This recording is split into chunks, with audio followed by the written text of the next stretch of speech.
if he's to get it down tonight. Take down, positional control, submit, and he cannot afford to get caught clean on the chin by the multiple-time world champion, the legend, Yusuf Buganem.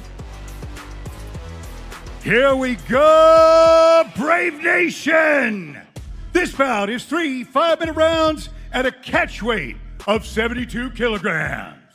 Introducing your first warrior. Fighting out of the blue corner, this man's a mixed martial artist with a perfect professional record of 3 wins and no losses. He stands 185 centimeters tall and weighs a ready 73.2 kilograms. Representing Team Buganem and fighting out of Morocco, give it up for Yusuf Terminator Buganem!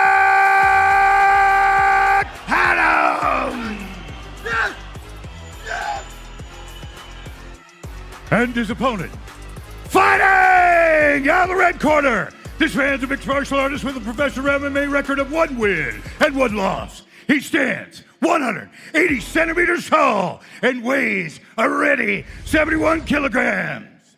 Representing Fightbox, Athens, Zografo, and fighting out of Greece. Put your hands together for Dimitris Scissorhands Morozos.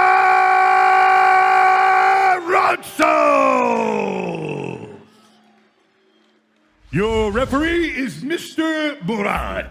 This bout is brought to you by Le Maxime, Geneva's fine dining destination, where taste meets elegance in the heart of the city. Tail of the tape, you can see Buganem at 10 years the elder. On paper, it says Buganem's 6'1". I'm not 100% sure that's correct. Pointing out, this is a catch weight of 72 kilo. Yusuf did come in 1.2 over, but let's see if he can put that behind him and make a great impression here tonight.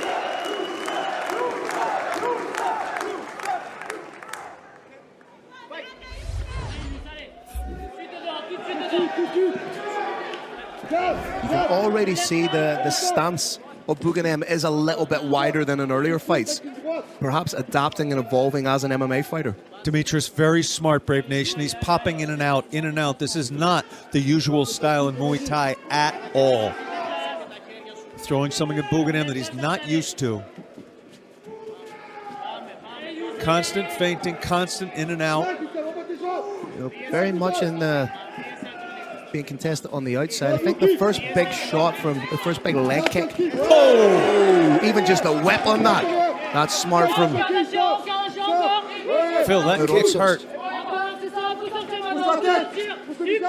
Good frame off from the Muay Thai man. Beautiful frame. Would have liked to see a shot after it.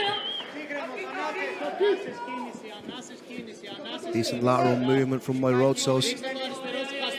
Another big shot to the middle. That switch kick is lovely. That is savage. The next one may go to the inner thigh, may go up to the neck, could even go to the temple. Decent takedown defense from Buganem. Trying to frame off again. He's got to frame off that head.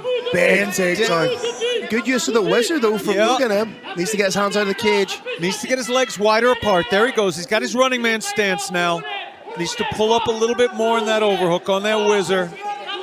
Now he needs just a little bit more pummeling. He's got to get a wrist, a frame on the head, and he's out. There it is. Good job to break away from Buganem. Oh, beautiful shot.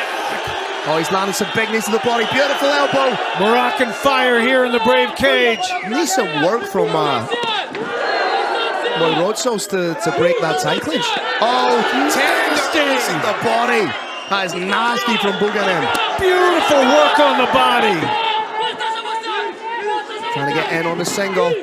Gets his opponent down. Maybe try and work for the back take from here. There he goes. He wants to frame on that head. He's being cautioned not to hit the back of the head. Imagine a mohawk.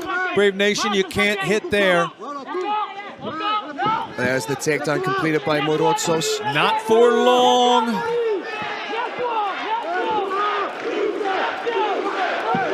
Knees to the body, of course, are legal. He is a Brazilian Jiu-Jitsu purple belt. Let's see if he can get in on a heel here. I believe he's in on that heel. He's just got the wrong part of his forearm. He doesn't have the bony part of the forearm there. He's got the muscle. Those axe kicks to the kidney are legal on the ground. And he's out. The knee line has been broken. He's back in the position. Tadashi Garami is all about the knee line, and it was broken. Demetrius Scissorhands, a little bit slow coming off that floor. The corner of Buganem calling him on forward.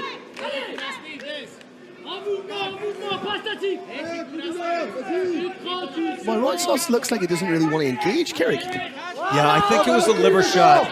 There was one beautiful hook to the body from the outside. It hurt me just to watch it. That was an illegal, slightly illegal post. You have to keep your fingers pointing up when you post on the head in this sport. To be fair, pointing sideways, not up. What we saw there was an up post, but Buganim's been hit in the eye before. To be fair, both fighters were doing it. Buganem was doing it earlier in the round, pulling out with the open hand. Maybe a check for a cup? Does the cup come loose, maybe? Just a loose drawstring, perhaps?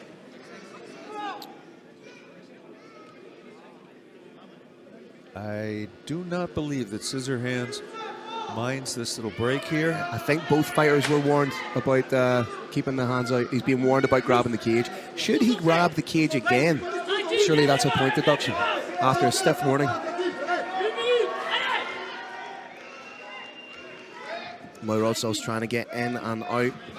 Seems to be a little bit gun shy now after taking a few heavy shots. Yeah, and he's backing straight up in a straight line. That is a deadly mistake to make. That's decent though. He landed a decent knee of his own and came over the top with an elbow. Really crashing in the calf kick. Those are decent from Moirotsos, but he does not want to find himself in this clinch position. Buganim is not built like a normal fighter, though. How many times has he been kicking the leg? 1 million? Yeah, attacking the body beautifully. That's a decent straight. Oh, these are huge shots. Kill the body and the head will die. It's what we're seeing right now in front of us. Oh, those little elbows in the clinch were fantastic. Checks the kick. Decent takedown defense. Good heavy hips from Buganem. He's got to keep the weight on those hips. Doesn't want to sit back. Can maybe grab an ankle there.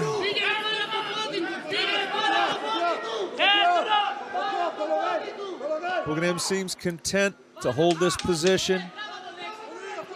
Land some shots. Final 10 seconds of the round. And that's it. Terrific round for Yusuf Terminator Buganem from the great nation of Morocco. Brave Nation, we were talking with media yesterday or perhaps the day before. They asked us all, what was your favorite country ever? For Carlos Kramer, the answer was none other than Morocco. The food, the people, the incredible warriors. We see some of the action, just that switch kick to the midsection was money for Buganem. The work he did to the body was exemplary, and I think that that's made Moirotsos a little bit reluctant to engage. He doesn't want to get the body tenderized like that. Brave Nation, the problem with body shots, or if you're throwing them, the good thing about them is they are cumulative. When you hit somebody in the head, 10 seconds later, you're right back to 100%. When you hit somebody in the body, it just takes away a little bit. Doesn't come back for a long time. If you're in the corner of Moirotsos, what kind of information, what kind of advice are you giving him? He had great moments in this fight. He absolutely did terrific. He got the takedown. Once he gets that takedown, though, he's got to solidify position. He's got to get on top, not throw any shots. He's got to try just a little bit harder on the takedown. He's trying to marshal his resources, trying to wait a little bit, but he can't. He's got to give that takedown everything he's got and then unleash hell. Did you see what Yusuf Buganem did there? Absolute veteran savvy. He took a drink of water, he held the water in his mouth, and then he spat it over himself. But he's got to try a little bit harder when he gets in on those legs. He can't hold back like he did the first round. No, he was kind of getting into the position and stopping, like not powering through the takedown, if you will. I think he's concerned about getting tired.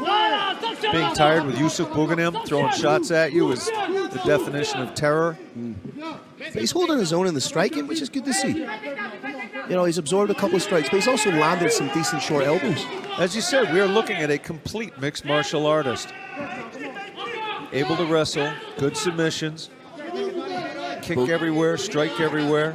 Bughan M calling his opponent on. Another big kick to the body, doubles up on it.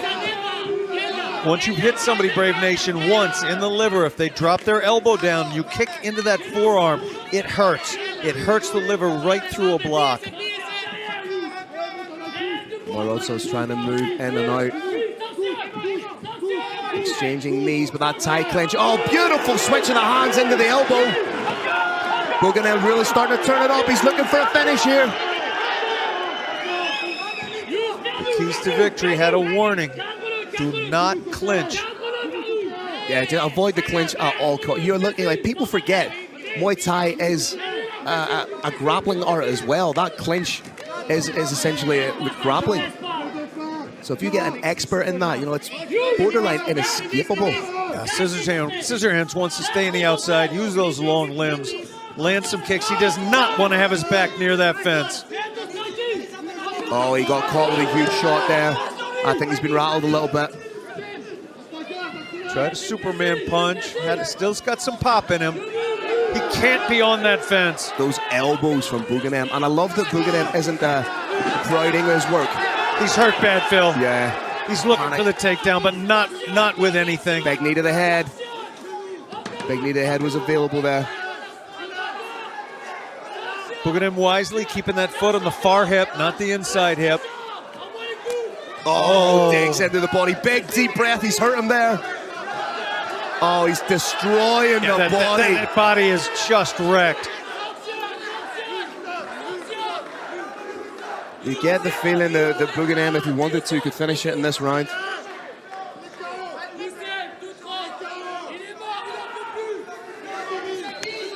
Oh, just crushing shots into the body. We're halfway through. Scissorhands, I don't think is going to make it through this round. Big takedown, though. He's not going to be able to hold him down. He hasn't shown the urgency from this position that he needs. I tell you what, I'm impressed by Bughan M's ability to work to get back up. You know, that shows me that there's a little bit of evolution in his game. But the true nastiness comes when he goes after the body. Oh, he could break a rib with those knees. He may have. He may have. He's definitely hurt him. Scissorhands cannot straighten up right now. He hurts too bad even to straighten up. Scissorhands is getting clipped.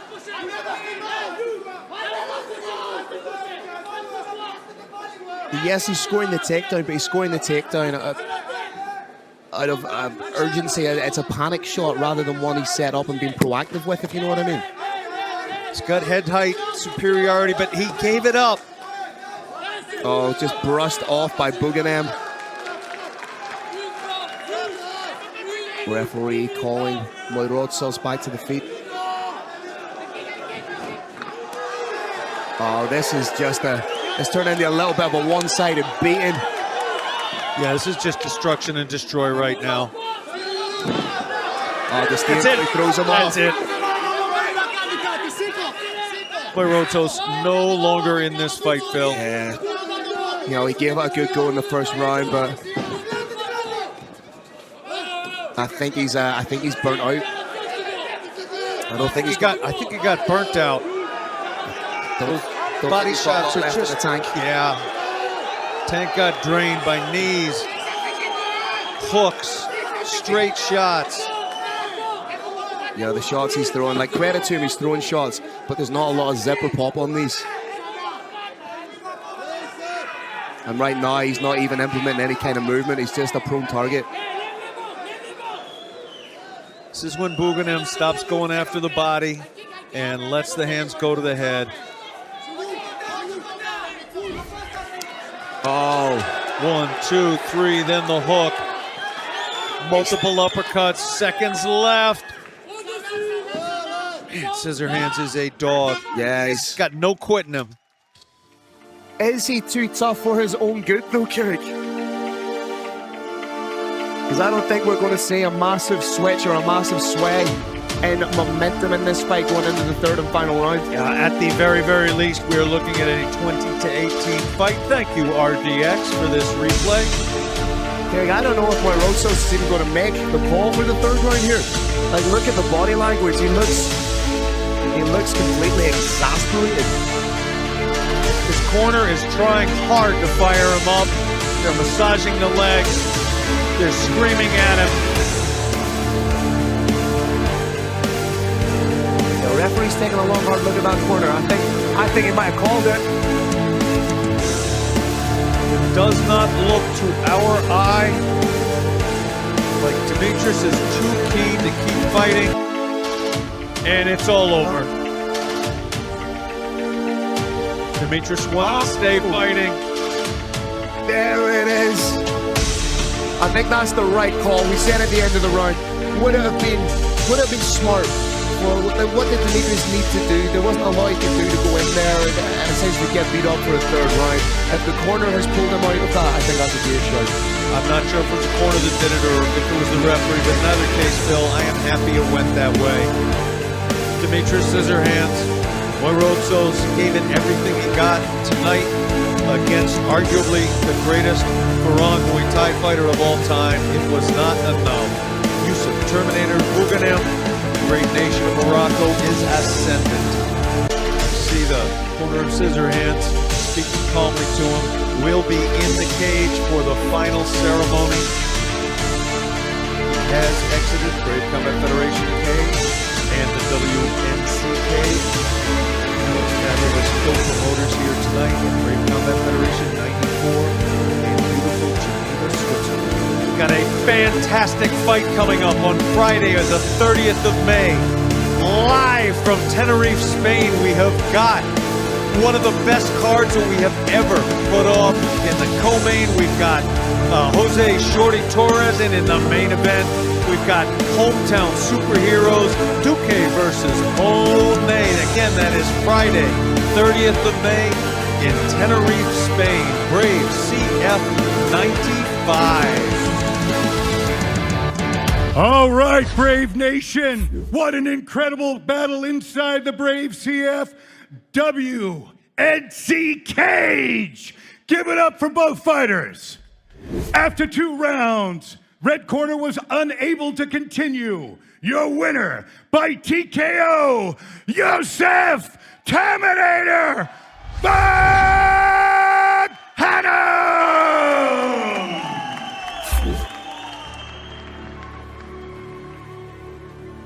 All right, ladies and gentlemen, I'm here with a successful, still undefeated Yusuf Buganem.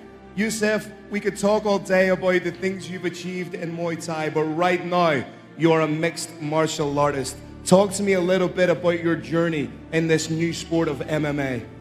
MMA life is not easy. I want to acclaim people who love that and train every day for that.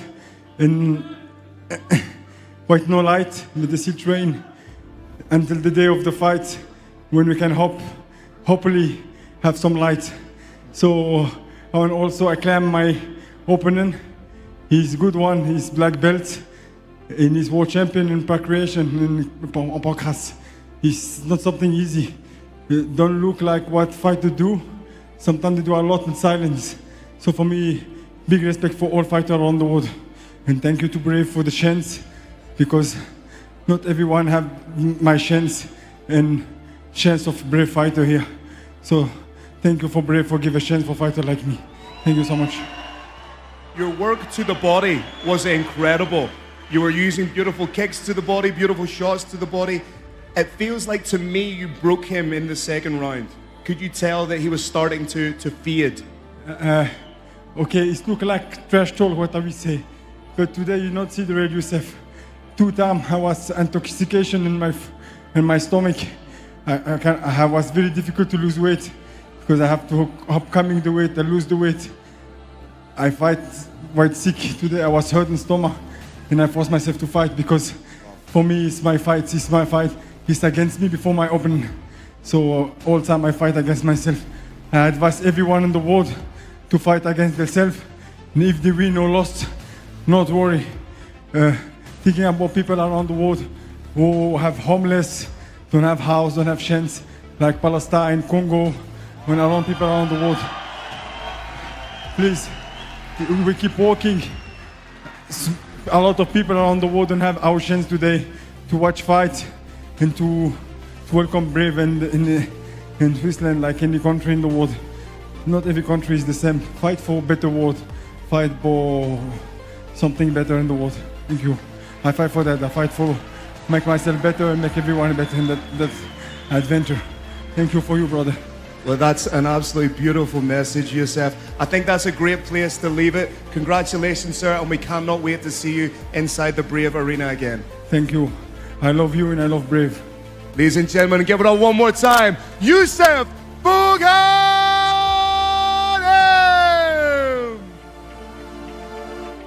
Brave Nation, we're getting one last look at one of the greatest Muay Thai fighters of all time, Youssef Terminator Bouganem from Morocco, fighting off takedown attempt after takedown attempt. Got taken down a couple of times and bounced right up, and every time he went up, he went for the body. Went for the body with straight shots, with hooks. He went for the body with his knees. He went for the body with switch kicks to the liver.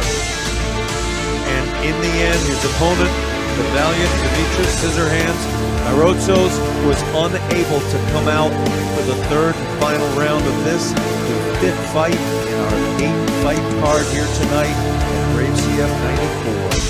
One of the classiest post-fight interviews I think I've ever conducted with a fighter. And I'll be honest, I was critical of Youssef Bouganem coming into this fight. I was surmising, was he a Muay Thai fighter just competing in an MMA cage? But he showed some vast improvements there. He showed well-roundedness, decent takedown defense.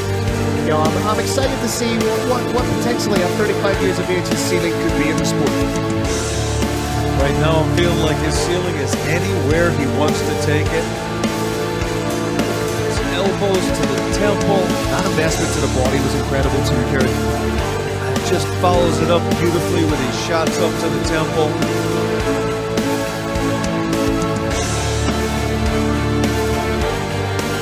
Again, to see the valiant Scissorhands shoot, but it was all for naught.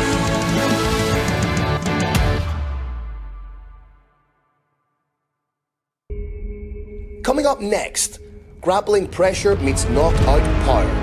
Poland's Mansur Abdurzakov, a relentless submission machine with 8 career finishes, looks to drag the fight into deep waters.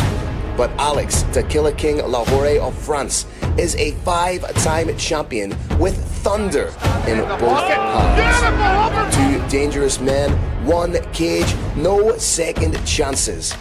Abdurzakov versus Lahore.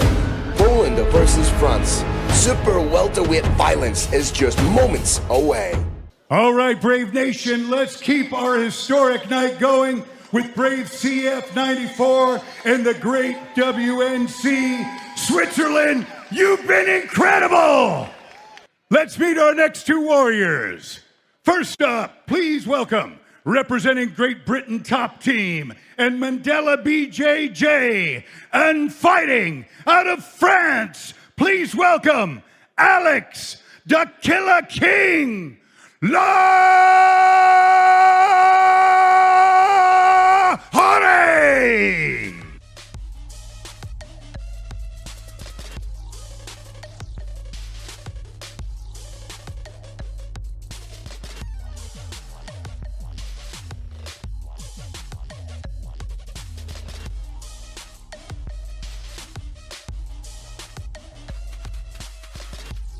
Kirik, the word pioneer and the word legend get thrown about far too easily, far too often nowadays. But in the scope of what this man has done for European MMA, I think it's only right to call him a legend and a pioneer.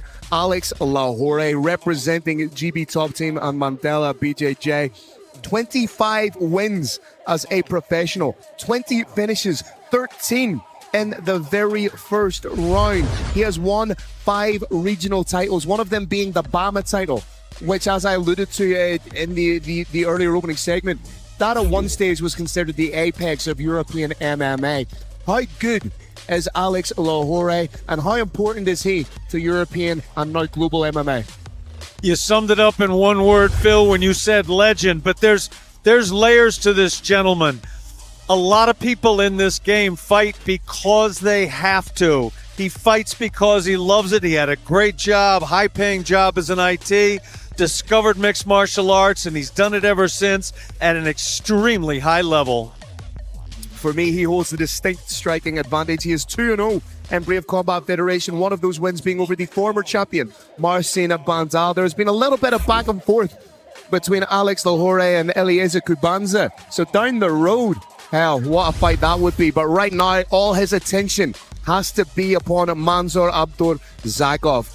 An absolute powerhouse corner there for Alex Lahore, the legend that is Brad Pickett, also the gentleman and legend that is Mr. Ash Grimshaw. That is a powerhouse corner right there, coming from a great team. Second generation from Ivory Coast. Very proud of his background. And if the Killer King wins, how's it going to happen? He's got to break his opponent's momentum with his long, stiff jab. When he's in the clinch, he's got to win the battle for the underhooks. He's got to shut down his opponent's submission offense and impose his own. He is a newly minted Brazilian Jiu-Jitsu brown belt, so his submission game is improving exponentially, and I think he's just as dangerous on the ground as he is with the hands. It just so happens he's known a little bit more for that knockout prowess. And we said in the opening segment, at 35 years of age, I genuinely believe we're seeing the best version of Alex Lahore that we've seen in his career. Yeah, the last I heard, he was a purple belt, which I think is absurd. He doesn't like the gi, neither do I. In my opinion, he absolutely, in no gi, has a black belt level in jiu-jitsu, and that's jiu-jitsu used in a fight. You think about some of the guys he's been in the cage with: Carl Booth, Martin Hudson, Colin Fletcher, Dan Beeney, Nathan Jones, Terry Brazier, Ion Pascu, Oli Santalati, Tim Barnett, Nicholas Dalby, Joyuton Lutherbach, Carlos Vemola. That is a hell of a repertoire. That's a hell of a dinner party. Shorter list as the fighters he hasn't fought.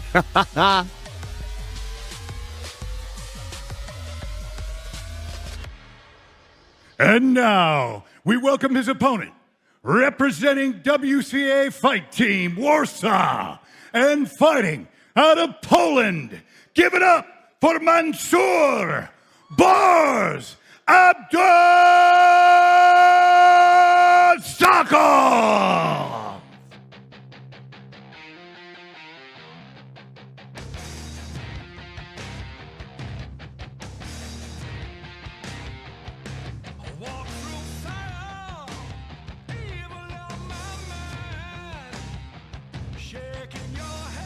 Make no mistake about it, Mansour Abdurzakov is not here just to make up the numbers. This is an incredibly dangerous fighter who has 11 wins, 10 finishes, 8 of those finishes coming by way of submission. A very, very dangerous fighter. He turned pro in February of 2018, by which time Alex Lahore was already 14-1. So I think we can say that there is a fairly hefty experience differential going on here. He is a Polish national grappling champion under the well-respected, highly thought-of ADCC banner. Very, very light on the feet. Almost sneakily uses his movement to incrementally force his opponent against the cage, but against Alex Lahore, I think we're going to see something special here. This is going to be a great fight. Big shout out to all the jiu-jitsu players in Poland. They are showing the world what trending in mother, kids, and toys. Alibaba.com, a leading B2B e-commerce platform for global trading. Watch. What are Mansour Abdurzakov's keys to victory? Take center and force his opponent back to the cage wall. Use angles and footwork to cut off the cage and threaten the single leg to open up the double leg. Final checks and balances done. Mansour Abdurzakov is ready to go to war with Alex Lahore. Feature bout of the evening. We still have your co-main event and main event to go. Brave Nation, you are welcome. This bout is brought to you by Score Live, reinventing combat sports engagement through Web3 innovation, connecting athletes, fans, and investors through tokenized experiences.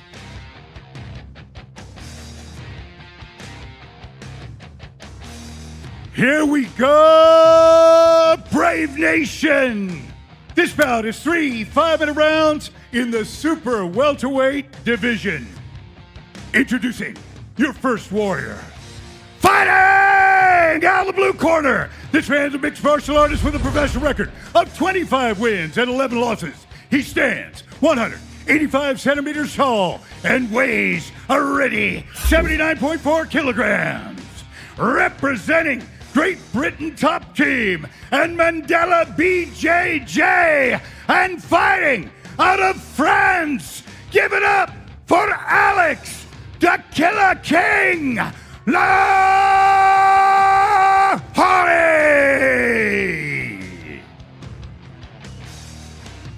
And his opponent, fighting out of the red corner, this man's a mixed martial artist with a professional record of 11 wins and 5 losses. He stands 187 centimeters tall and weighs a ready 79.8 kilograms.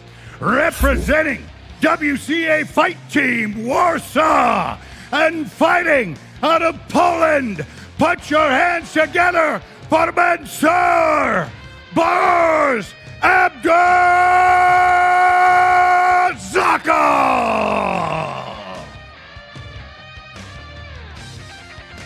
Your referee is Mr. Christoph.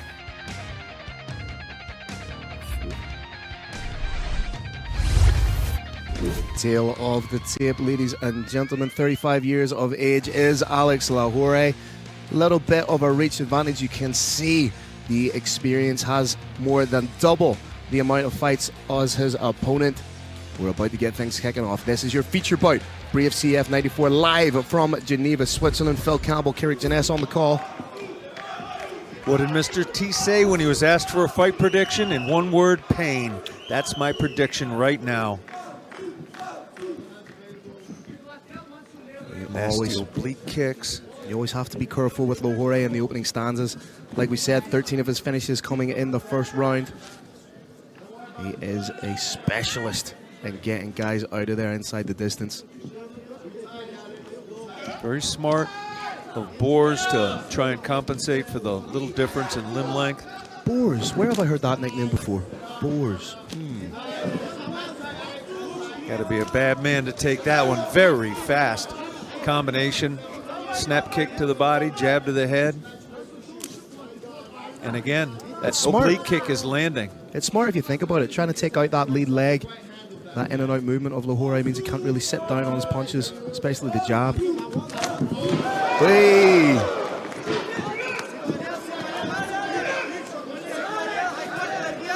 Getting in on that leg. You need to be careful. Like we say, a very, very dangerous grappler is Mansur Abdurzakov. Right now, there's nothing but a potential sweep, if that. Good work, though, by Lahore, just keeping everything nice and compressed, not really giving Abdurzakov much space to fully extend and grab onto something. Has to be careful. You can see inverted triangle.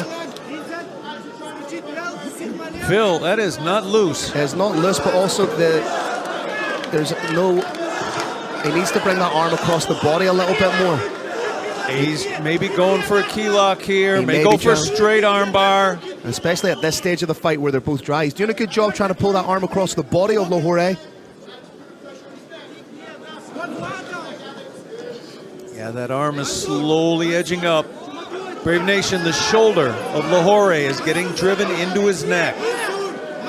He looks okay, though. Now, what's interesting about this position is Abdurzakov, at what stage does he abandon it for fear of burning out his legs? He may abandon it and go for something else. That may have been a misdirect to try and sneak out the back, but he looks like he's tightened it up a little bit. This is a long elbow right here. It's a long time to be in a submission, but I think he might be ever etching his way out of it.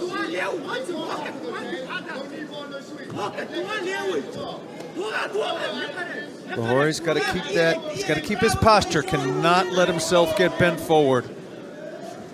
He's keeping everything compressed to stop that really tightening up.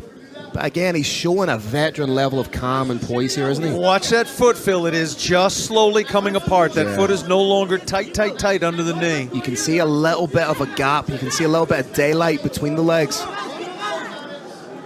That lets me know that it's not super, super tight. Just under 2 minutes left. Does he need to let it go and move to something else, Carrick? I think he's landing some shots off it. He's waiting to see if he can get an arm off it or potentially even a sweep. Followed by the straight armbar. Does not appear to be in any danger. I think it's a good strategy. It does not appear either to be burning out his legs. He's relying on leverage here rather than a tight squeeze. You can hear the corner of Lahore, Brad Pickett calling for a hammer fist. Abdurazakov trying to wrench on that shoulder. Does well to strip that grip though, very intelligent. Watch out for the Kimura grip. There's the big he's looking for a pass off. But Alex Lahore is very, very smart in these situations. Final minute.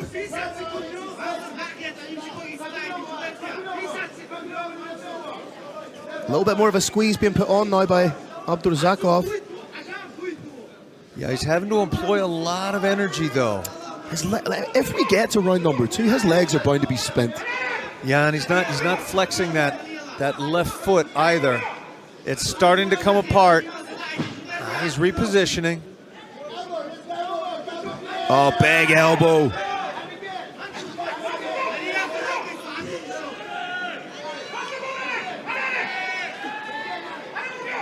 Lahore needs to land a big shot. If you get a cut right here, considering how little punishment he's taken, might be able to carry the round. Has Abdurazakov perhaps peaked too soon in the fight? Let's see the body language. Let's see how he gets up. Well, it seems okay. Despite the lack of damage from that triangle choke, I do have to give it 10-9 to Mansour Bours Abdurazakov. Yeah, I'd be inclined to agree. He was the one who had yes, he was on his back, but he was the one I would consider who was working to end the fight. He was the one being more proactive, whereas Lahore was more in a defensive modality. Incredibly intelligent defense from Lahore. I do believe lesser fighters with less experience might have panicked and in trying to get out of the submission attempt, put themselves in the direction of the likes of a knee bar or a heel hook.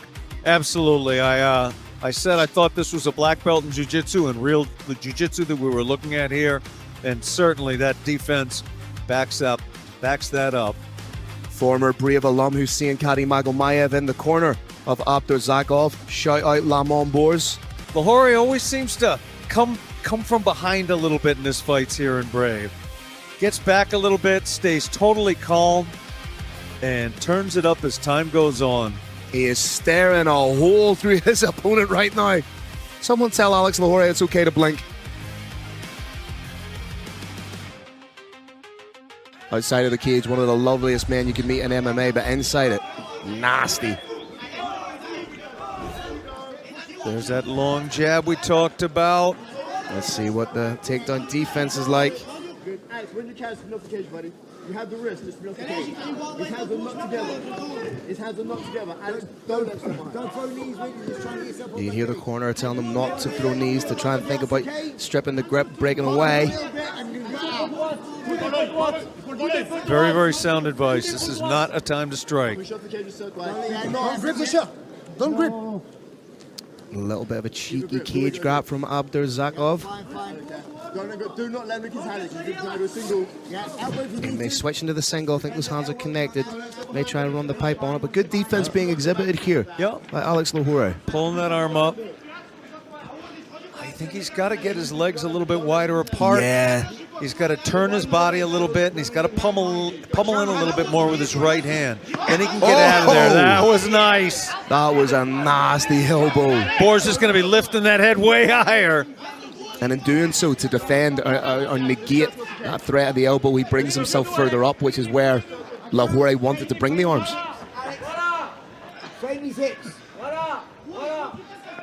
Lahore has more of a double overhook position. I'd like to see him swim in for an underhook.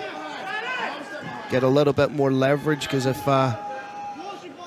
Abdurazakov can get the hands connected with double underhooks. Referee is stopping him, pulling him off the fence. I was enjoying that action, but... Oh, good stiff jab from Lahore. I'd like to see him work that jab a little bit more. Maybe attack the body. Those hands of Abdurazakov are very high. He's implementing that trademark jab beautifully now. I'd love to see some of Lahore's kicks here just to set up the hands, not with full commitment. There we go. Asked and received. He's really getting a lot busy with that jab, then attacks the body. That's nice stuff from Lahore. That is great. Not enough body shots in MMA. Oh, almost eats a big knee though. But he didn't. Very nicely avoided. Oh, very good from Lahore. Lahore takes the back. Tight waist. Shots landing to the head. Huge shots being landed by Lahore. His teamer, Abdurzagov's team, were trying to get him to roll, but right now, huge shots from Lahore. The Killer King is in ascendance in the Brave Combat Federation cage. He has a hold of the wrist, which is preventing Abdurzagov from being explosive, and right now he's eating big shots. Have we seen the momentum shift in the fight here, Carrick? I believe so. Not too happy with him allowing Abdurzakov to get some semblance of guard here. You know, as much as I know that Lahore is an incredible grappler, I would like to see him stand up here. Stand up, stand off. He's having the distinct advantage with the strikes. Yeah, he may otherwise end up in a leg lock. Abdurzagov is a dangerous, dangerous dude. Good posture from Lahore. Doesn't want to dive back into that inverted triangle position. Smash pass attempt here. Very nice technique from Lahore. Pass a little bit, punch face a little bit, pass a little bit, punch face a lot of bit. These are big strikes from Lahore. That tight waist is excellent. The scope here for a big knee too. Nope, wants to bring him back down. Nice little ankle pick.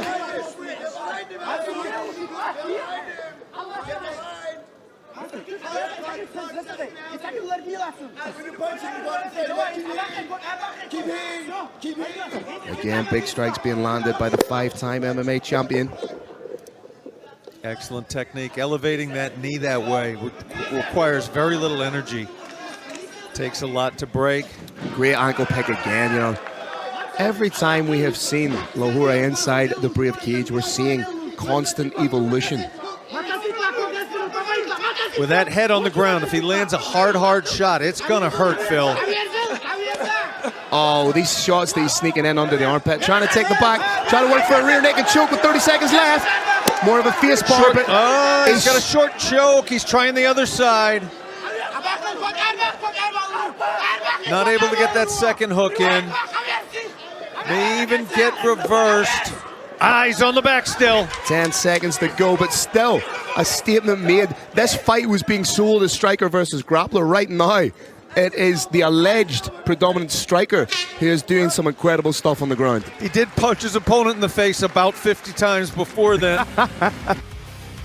I think in our completely unofficial score, we're looking at 18-18. I would be inclined to agree with you, my friend. 19-19. So the winner of the third round is the winner of this fight. We're looking at a round apiece, is what we're saying without trying to do math. But again, this is just some beautiful work from Lahore. That tight waist is great. Those shots coming from every angle, right up the middle, around the side. Hammer fist to the far side.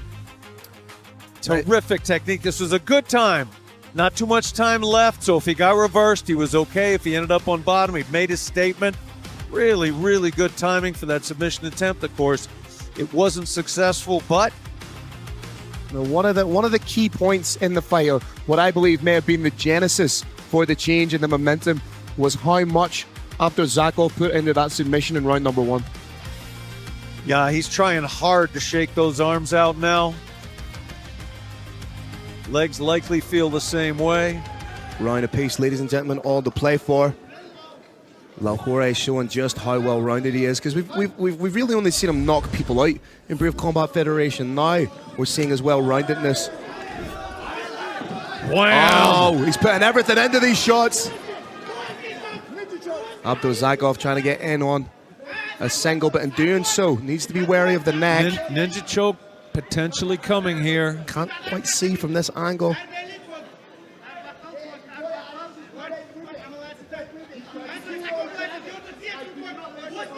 No, I think the neck's safe, yep. big takedown for Abdurzakov. That could be pivotal. Alex needs to get himself back up. Smart move by Abdurzakov to try and elevate. Very smart, and he's maintaining head height. Watch out for a head-up triangle.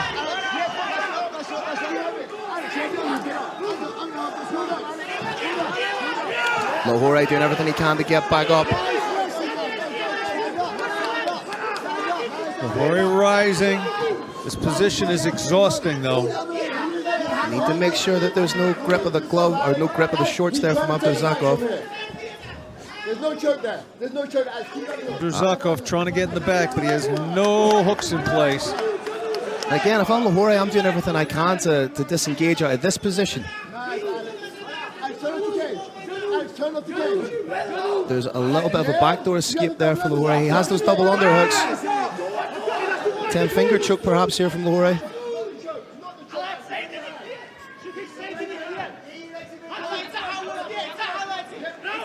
With the greatest respect to both combatants, this isn't a round you can afford to spend much time against the cage. When the fight's a round apiece, you need to do something definitive in round number 3. And it's been so close, Phil, that one big definitive thing could decide this round. Correct. And a big thing is not a takedown.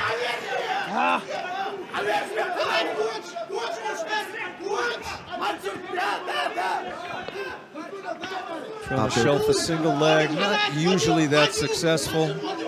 Abdurzakov doing a decent job of just taking a second to kind of recalibrate and then work, solidify position, but Lahore can scoot those hips right back up. Trying to work his way to the cage. Oh, back take attempt here, Abdurzakov. Got one hook in. Looking for the second hook. He's got 2 hooks in. He's a little high. Lahore knows it. Lahore doing the right thing by trying to buck. Now he needs to be careful that he doesn't try and grab the leg, just as we saw here. Possible Suloev stretch. I think Lahore's safe. But watch out for the transition to the likes of the armbar. He could sneak out the back here. 2 minutes left to go. He's out.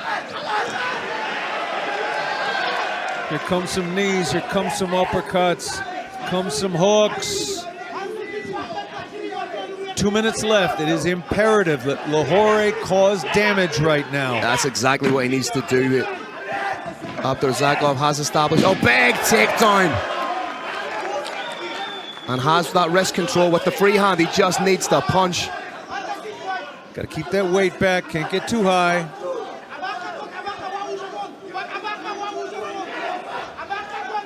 Once again has that back take, but not full back control just yet. Abdurzakov could turn in and be inside the guard of Lahore. Not full at all.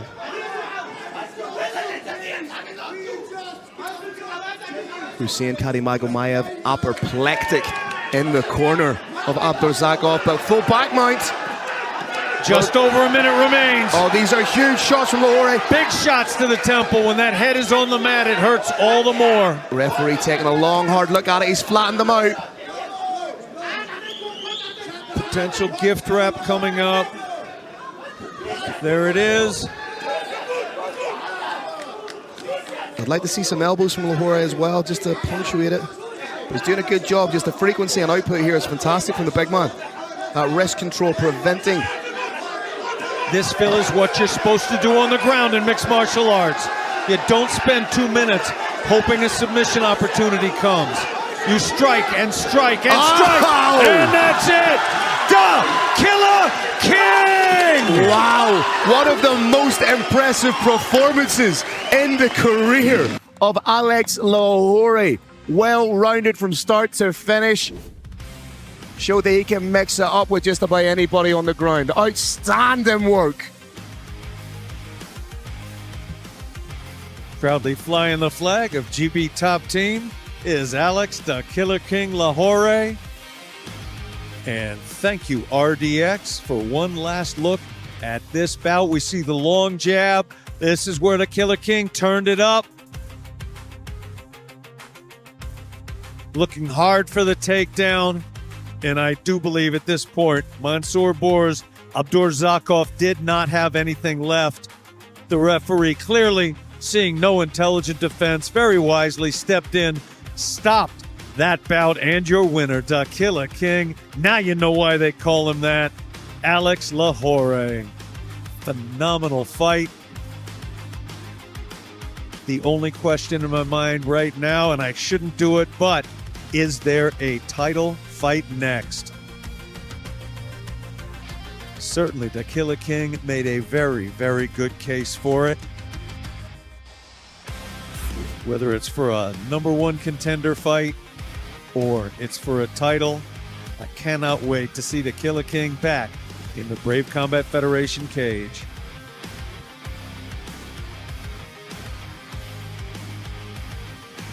All right, Brave Nation.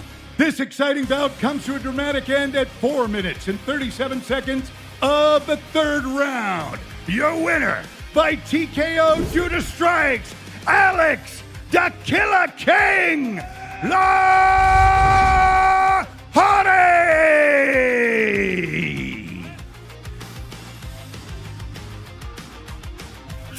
All right, ladies and gentlemen, I'm here with a victorious Alex Lahore. I was just speaking with Brave Combat Federation President Mohammed Shahid, and he said, yes, we've seen you win by knockout, but that was your most impressive performance inside the Brave Arena. Does it feel the same for you? Yeah, it does, man. It was, he pushed me to next levels. But thanks to my corner, man, I could hear Brad, Ashley in the corner pushing me to keep working and get better positions. But yeah, it was tough. Now, the narrative coming into this fight was it was a striker versus a grappler. That's what some people were saying. Did you really want to show that you are a well-rounded mixed martial artist, that you've got some serious ground game? Because we've seen you with some serious dominant positions there. Did it feel good to be in those positions over some guy that's considered a well-respected grappler? Yeah, man, I say it all the time. I'm an all-rounder fighter. I'm good in every aspect of the MMA game. I'm all right standing up, I'm all right wrestling, and I'm all right on the floor. You saw it today. I keep repeating it, but people don't believe me. Today, after today, you can't deny it. Like the same way you can't deny me for the title shot next. I was just about to say, we saw you making this motion. There is a man by the name of Luis Cado who currently holds the belt. I want you to look down the barrel of that camera and send a message to him. That belt you've got, you're only keeping it warm for me.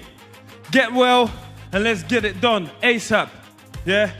Get ready and bring my belt. Well, outstanding performance, sir. We can't wait to see you inside the Brave Arena, hopefully fighting for the belt. Ladies and gentlemen. Before I leave, merci tout le monde, tous ceux qui sont venus supporter. Merci, j'ai vu, il y a des gars de France qui sont venus. Merci à mon gars Mika Lebou. Merci au gérant Mohamed. Merci à tous ceux qui donnent de la force. Et encore, j'ai un petit dernier truc à dire. La vie, elle est simple, mais elle est aussi difficile, mais elle est courte. Comme vous le savez, aujourd'hui, on a eu une mauvaise nouvelle. Un des plus grands rappeurs qu'on adore, on l'appelle Louis Renoir, il est mort. Condoléances à sa famille, et c'est un rappel pour nous tous. La vie, elle est courte, et il faut vraiment passer des bons moments et promouvoir de la bonne chose. Donc si moi je peux le faire comme ça, derrière les caméras, je le ferai tout le temps. Et merci à mon équipe, merci au Big M, merci à Kirchhoff. Voilà. On vient d'en bas, mais on ira en haut. Voilà.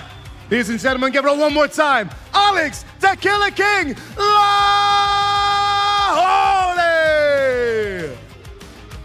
Brave Nation, this is the year of the Brave, and coming up, we've got Brave Combat Federation 96 in beautiful Ljubljana, Slovenia. That is happening Saturday, the 7th of June. We have not one title fight, we've got two title fights for you on Saturday, 7th of June, live from Hala Tivoli in Ljubljana, Slovenia. This is a must-see night in the history of Brave Combat Federation. It is a must-see night in the history of mixed martial arts. You've got not one, you've got two title fights coming up Saturday, 7th of June from Ljubljana, Slovenia. Tell you what, title fight I want to see is Luis Cado taking on Alex Lahore. Woo! Coming up next, a featherweight war between France and Brazil. Damien Lapilus, the veteran from Paris, brings fight IQ, championship experience, and a grit forged across Europe. Facing him is Victor Hugo, a Brazilian submission artist, IBJJF world champion and rising MMA powerhouse. One fights to reclaim glory, the other to announce his arrival. Lapilus versus Hugo, France versus Brazil. Let the fireworks begin. All right, Brave Nation, we are ready for our Brave CFWNC co-main event of the evening.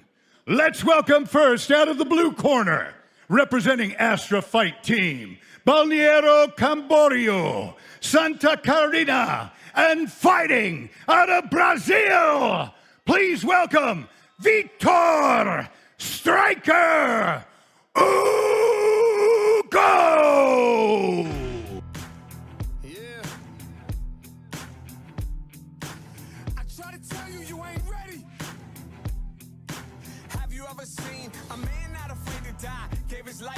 Here we go, ladies and gentlemen. It's time for your co-main event of the evening. Making his Brave Combat Federation debut, Victor Striker Hugo. 25 wins as a professional, 7 wins by way of KO or TKO, 10 wins by way of submission, 12 of his total 17 finishes coming in the very first round. He is a legitimate Brazil Jiu-Jitsu black belt and a 4-time IBJJF world champion.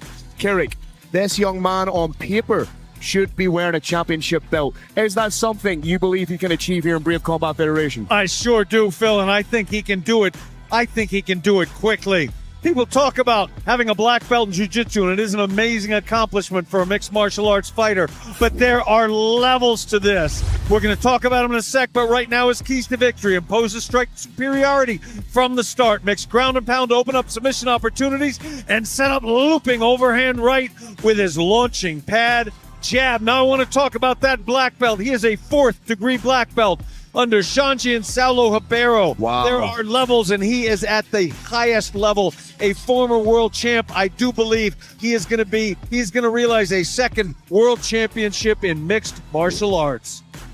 Final checks and balances being done, but first, we can't look past the Herculean task he has in front of him, that being the veteran Damien Lapilus, a man who has fostered and cared for and engineered, curated French MMA pretty much from the ground up. And let's welcome his opponent, out of the red corner, representing Boxing Squad Nice, and fighting out of France. Put your hands together for Damien, the Walking Dead, Lapilus!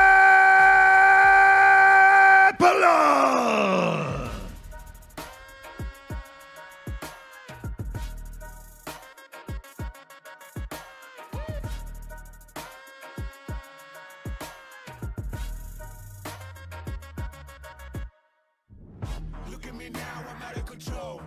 I know that the devil gon' feed on my soul. Know what I'm thinking? Go guess. Talking about pain. Oh yes. Get with the progress. Get with the process. Not with an angel, not with the program.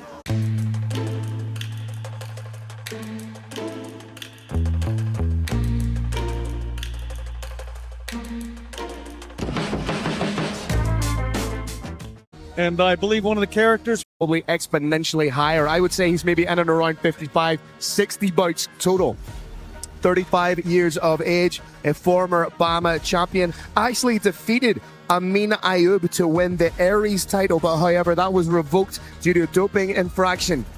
But he has incredible talent. We say, once again, another legit Brazilian Jiu-Jitsu black belt. When you have 2 Brazilian Jiu-Jitsu black belts facing off against one another, what tends to happen is it becomes a little bit of a striking war, which I think would be incredible entertainment tonight for everyone. Again, you listen to some of the guys that Damien Lapilus has been in there with: Mikel Labou, Joe Duffy, Martin Stapleton, Faraz Zahim, Ronnie Mann, Max Koga, Amin Ayub. He's been in with some of the best in the world, but right now he is in with Victor Hugo. If he's to get it done, Carrick, how will it happen? If the Walking Dead is going to win this fight, how's he going to do it? He's going to close the distance, initiate clinches and takedowns, threaten with a submission early and often, and win the scrambles and solidify a dominant position.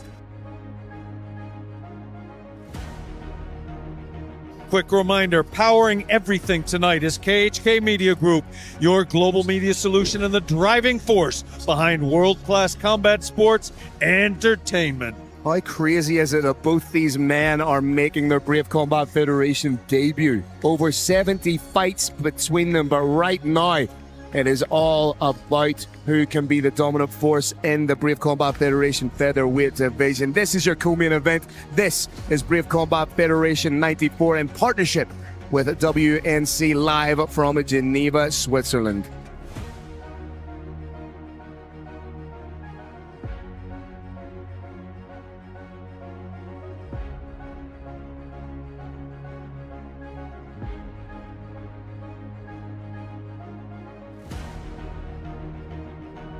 All right, Brave Nation.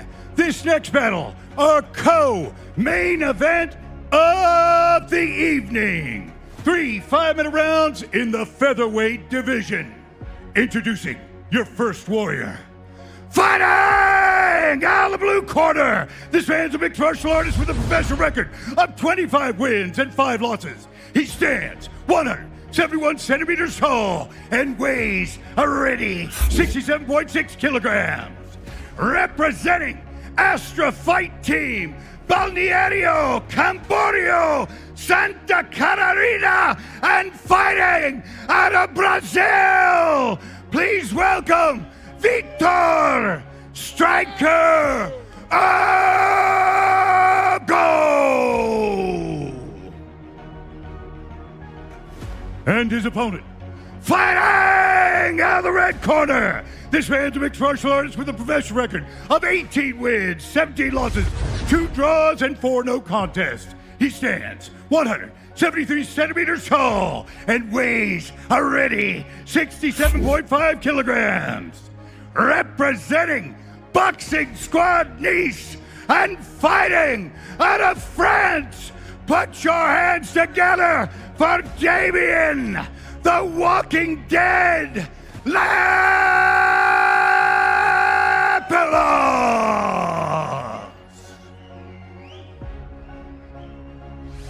Your referee is Mr. Murad.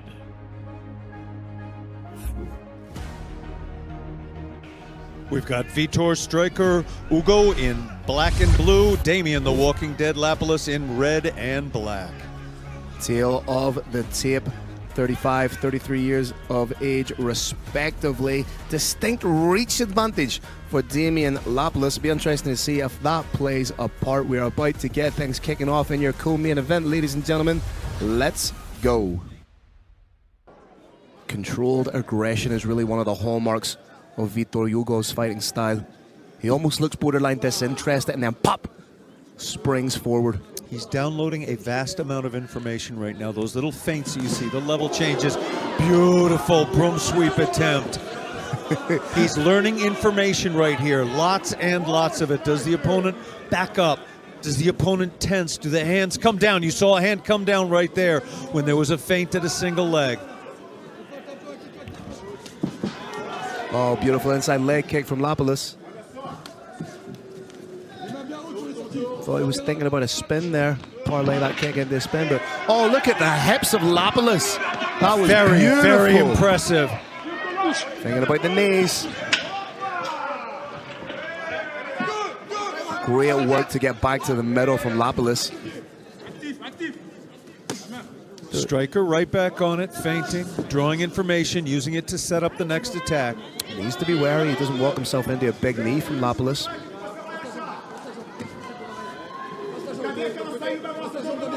Lapilus standing in the southpaw stance right now. Southpaw versus orthodox. Nasty side kick to the knee attempt. Lapilus throwing bombs out here. He is not feeling his opponent out. Do not He's get trying paid. to take him out. You don't get paid for overtime in MMA. Watch out from the land, that straight left, right, down the pipe, get the head off the center line. He's trying to Striker too much in that warning track area. Oh, that jab is stiff.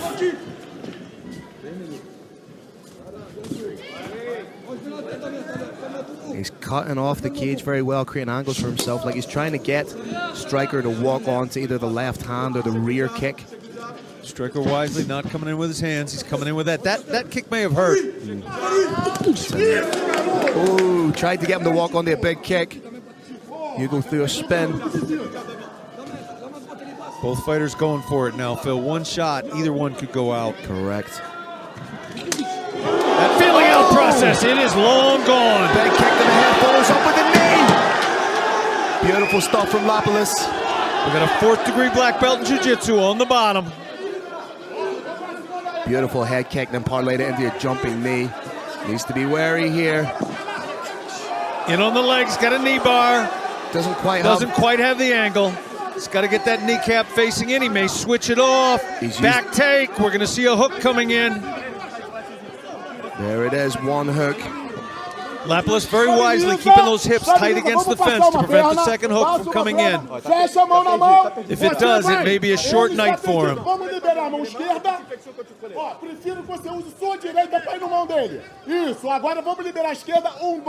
Far one-on-one now. Little shots coming in. Those ones with the thumb that you see right there, if they hit the eye, it hurts. The chest, not so much. Lapalus doing a good job of not expending any unnecessary energy, just taking it nice and easy, being aware of the situation. Lapalus has those hips glued, velcroed, super glued against that fence to prevent that second hook from coming in. Bit of veteran savvy there from Hugo covering the mouth. You can also see the younger brother of Damien Lapalus, Taylor Lapalus, in the corner. Fantastic fighter in his own right. Striker starting to amp up the shots now, Phil. That's very smart. Now he's got the hook in on the other side, but again, Lapalus has those hips super glued up against that fence. Does not want to see that second hook go in. There's the opportunity. No, he's back in, hips on that fence. Lapalus trying to break that grip, strip that grip, but he's the very picture of calm in this situation. Knows that he's not in any immediate danger, which is giving him time then to relax and think and progress. Going to do everything he can to turn in. And he's out. 30 seconds left in the round. Wise a striker to throw a shot on the break. This is not boxing. Swing and a miss. That was a fast swing, though.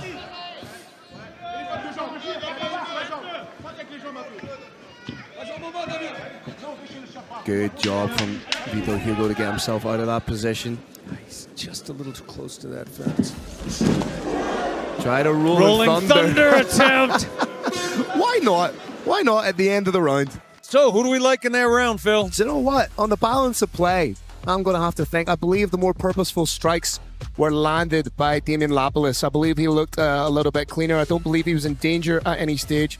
Yes, you had the broom sweep takedown from attempt from Vito Hugo. You had the rolling thunder, but none of those really made any difference in the ebb and flow of the fight. So for me, 10-9 Lapalus. I can make a great argument for striker Hugo. But out of deference to your young age and the lack of seasoning, we're going to go with 10-9 in favor of The Walking Dead. That was very astutely put, but somehow I think there might have been an insult in there somewhere, Carrick, but I'd need to listen to it back.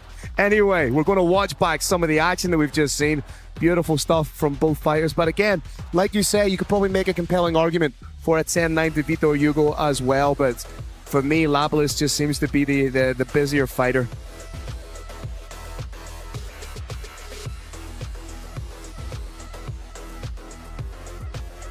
Here we go, round number 2.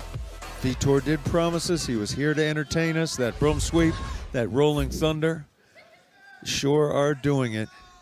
Oh, big shot over the top from Hugo. Answered, though.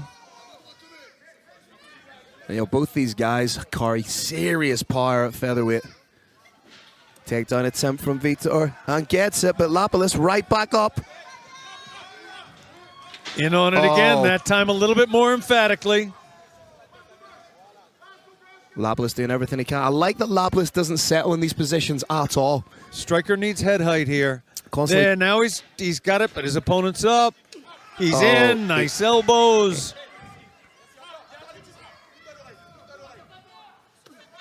Good shots from Lapalus. He's going to be looking for a little bit of separation here. He has wrist control, which is preventing Vitor Hugo from connecting the hands and trying to work in towards the likes of a single here.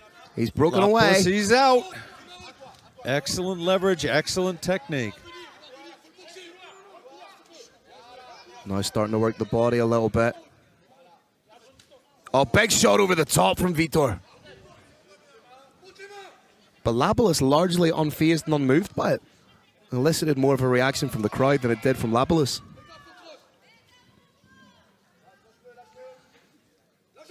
He's working well from behind the jab here, Keurig. Yeah, he sure is. He's moving in very, very methodically, not letting himself get too close, using his superior reach.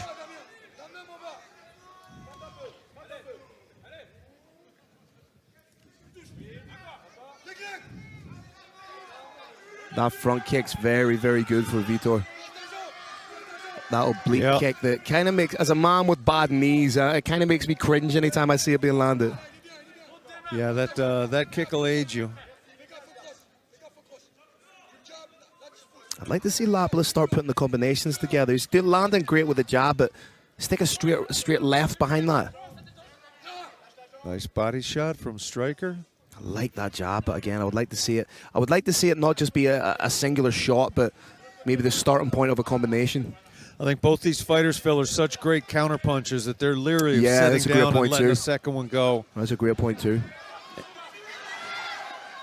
I suppose that's what on happens. The single on the bottom, not a great place to be. Into Ashi, looking for a straight ankle lock, made transition. That's a second cage grab from Lapalus in quick succession. Trying to get that heel out. Well, going for a calf crush. Yeah, he's got a figure four in place. Doesn't think it's going to work. Again, well, sometimes you'll see people try and go for these types of crushes in MMA because they get them in no-gi, but in no-gi you're not wearing a glove, and that impediment of even that little strip of padding can take away the ferocity you would get with the little crook of your wrist. And no-gi, there's very rarely death before dishonor. Nobody's going to tap here to a broken ankle.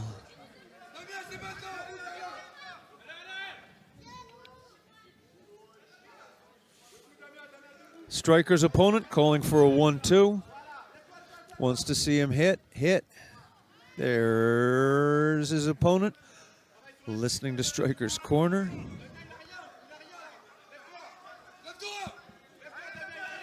Striker's corner, very interesting. He's speaking with a referee. They're saying, do not stand him up. The referee's indicating, that's cool, I'm not gonna. I do need to see Striker cause a little more damage, though. Good work from Damian Lapalus to get himself back up, entering the final minute of round number 2. A round that's been considerably better for Vitor Hugo.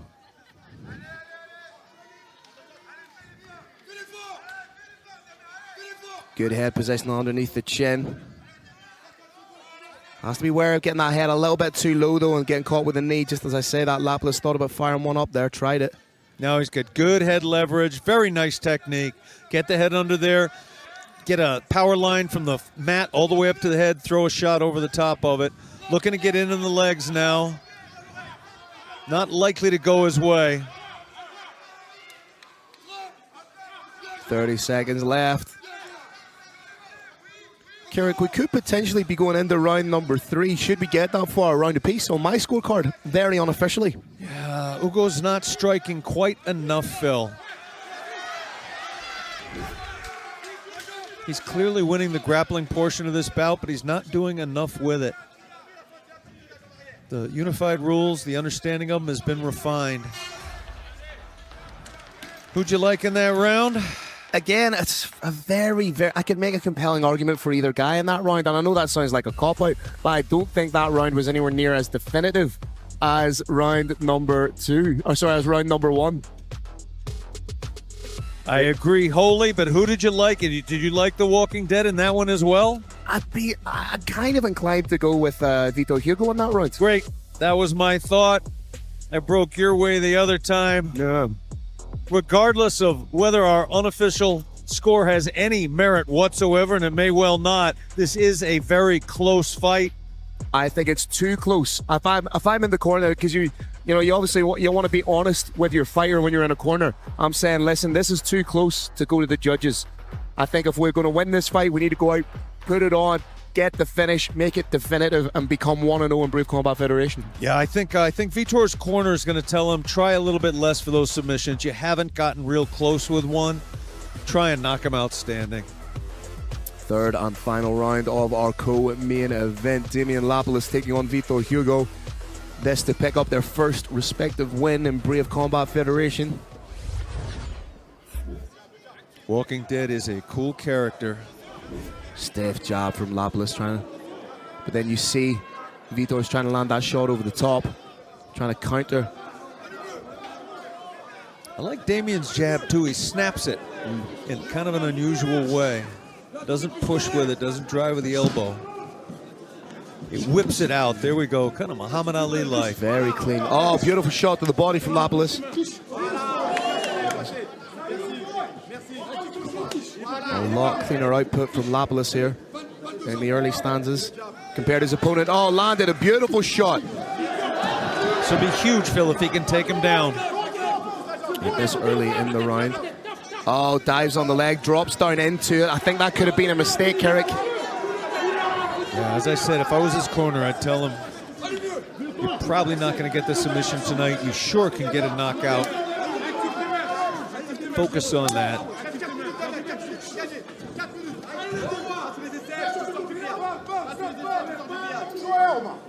Right now is Vitor Hugo drop, and again dropping down. I don't think that's smart, because looking for the knee bar. In MMA, when you drop down like that for a heel hook or a knee bar or something, you have to commit both your hands to it, which then means you're open to the shots. And against somebody, Damian Lapalus isn't some white belt coming in off the couch. He's a legit black belt himself. All right, there's one hook. There's a second hook, partially in. Walking Dead was not able to get to that fence. They're right in front of us in a broadcast position. He's not underneath the chin at all. Lapalus doing a good job now trying to tripod. He may try and bump his opponent a little bit higher up and sneak out the back. Only one hook in. Reverts back to that one hook position. Right side hook is established. As the legs triangled, not an overwhelming amount of control, as the far hip is not controlled. Lapalus again trying to break that grip of his opponent. Lapalus thinking about that elbow. Midway point of the third and final round. A very, very, very closely contested fight.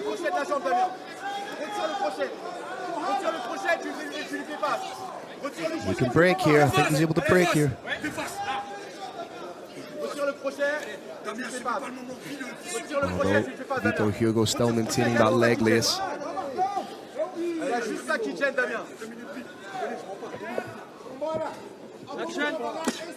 This is a great example, Phil, of how the cage can be used to defeat jiu-jitsu, even if the person's jiu-jitsu is far better than yours. It's an invaluable tool. It's the great equalizer in our sport. Lapalus going to do everything he can to try and turn in towards his opponent. Almost broken away. He's done well to negate that leg lace. Separate and strike. Yeah, Lapalus seems like he wants to pin his opponent on the cage. I haven't seen a lot of use of elbows from either fighter in this fight. In these close quarter positions, you would like to see somebody land a grazing elbow. Too busy trying to make those legs go backwards. Final minute, and again another very close round, Carrick. Lapalus landing the cleaner strikes in the early stanzas. That might be the difference maker. Yeah, recency bias is a thing in mixed martial arts. You end up in charge at the end of the round, you tend to win the round. Lapalus stalking.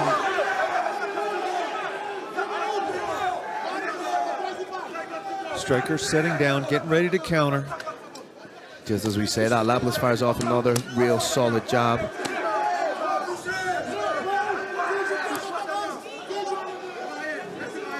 But the only thing, Vitor Hugo isn't setting those takedowns up.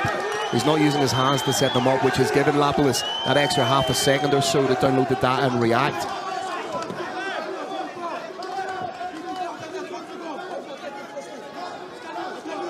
Final stanzas. Can anybody make a definitive statement? Tried the back elbow. We got 10 seconds, Brave Nation. You can't put your hands up like that to call your opponent on when you're walking away. Spin elbow attempt. Yeah, we have it, ladies and gentlemen. A spirited end to the round from Vitor Hugo, but it was more showmanship than actual application, I think. Phil, I am very, very interested in what the judges have to say. Split decision wouldn't surprise me. Actually, now that I think about it, nothing would. Either fighter winning wouldn't surprise me. Again, very, very unofficially on the face of it, from what I saw, I would be inclined to go 29-28 Lapalus. That's how I saw it too. But as you said, well, look at this back and forth action in this RDX replay. You blink, one fighter's in charge. You blink again, and the position has been reversed. Double leg attempt, thwarted, elbow coming up. There it was. Gotta have a thick skull not to have that elbow give you a cut. Brave Nation, this is, for a fighter, one of the most miserable moments. The most miserable moment is making weight. Probably the second most miserable moment is when you both fought your hearts out. You don't know which way the judges have seen it, and all you can do is wait. You had a 6-week camp, a 7-week camp, a 12-week camp. You've been training your entire life in everything, in striking, in jiu-jitsu, and wrestling. A decade, decades of blood, sweat, and tears all led up to this moment, and all you can do now is wait. Both fighters showing a degree of confidence. They both fought extremely well. Doesn't need to be any disappointment here. Should Damien the Walking Dead Lapalus win, this largely French-speaking crowd is going to go bananas. All right, this is a little longer than we're used to. Don't be surprised by a split decision. And here's the Roaring Lion to tell us what's official. All right, ladies and gentlemen, after 3 action-packed rounds, we go to the judges' scorecards. All 3 judges scored about 30-27 for unanimous decision victory. Out of the red corner, Damien, the Walking Dead, Lapalus!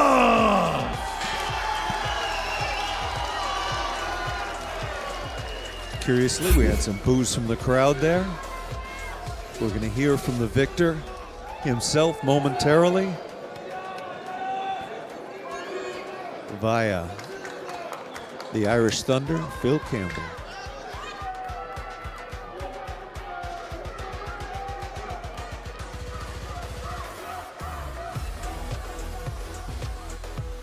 Ladies and gentlemen, I'm here with Damien Lapalus and Taylor Lapalus.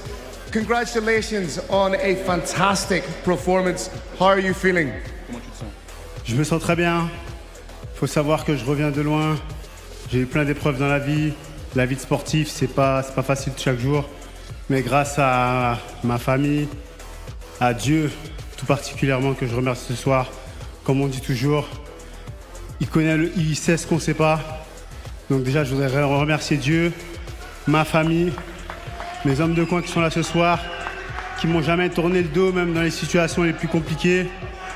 Je tiens à remercier aussi le WNC, plus particulièrement Mohamed, qui a joué un grand rôle dans ce qui se passe ce soir. Donc je voudrais le remercier. Merci à toute ma famille et les gens que j'aime qui sont présents ce soir et qui sont à la maison en train de regarder mon combat. Je vous aime tous. Merci aussi à toutes les personnes qui sont là et qui vivent ça avec moi. Merci à tout le public qui est là ce soir. J'ai eu l'impression d'être à Paris, chez moi en France, à certains moments. Et merci au public de Genève. C'est de très bonnes personnes. Merci énormément. Okay, first of all, thank you WNC, thank you Brave for the amazing opportunity. I'm feeling great. I'm feeling so good. I'm be back with the victory, so I'm happy. Thank you for my family, for the fans, for the Switzerland people, and I feel very, very, very good. A lot of good energy, and thank you so much, guys. Damien, you are a legend of French and European MMA. Do you want to make a run at the featherweight belt here in Brave? J'aimerais évidemment bien combattre pour la ceinture de 66 kilos. Je me préparerai encore mieux, bien évidemment, mais avec grand plaisir. Je suis là pour relever les défis. Je me sens dans une grande forme. J'ai pris un adversaire ce soir qui a fait son dernier combat à l'UFC en octobre dernier contre un très bon combattant. Donc voilà, c'était un combattant qui avait vraiment un gros palmarès, une grosse expérience, que je remercie ce soir d'ailleurs. Un combat, c'est à deux. Il y a beaucoup de personnes qui me voyaient perdant, je pense. Mais voilà, toute ma vie, ça a été un défi et je suis là pour relever les défis.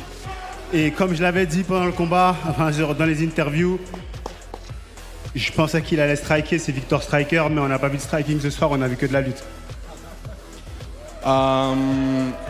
Yes, for sure. I'm ready for the title. I'm feeling good in this division. Definitely, the featherweight division is my division, and I fight tonight against a good opponent, very tough opponent. He fought for the UFC, for every organization. So now I'm ready for any challenge, anybody, and I really want to stay in the Brave and make the good fight. Well, congratulations on a fantastic fight. We look forward to seeing you again. Ladies and gentlemen, give it up one more time. Damien Labilos!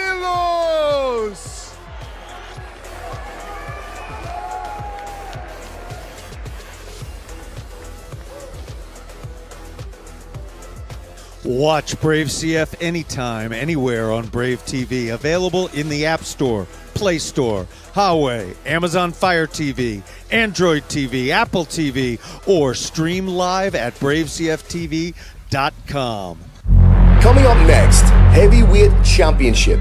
Lithuania's Pavel Dalyko versus USA's Odi Delaney.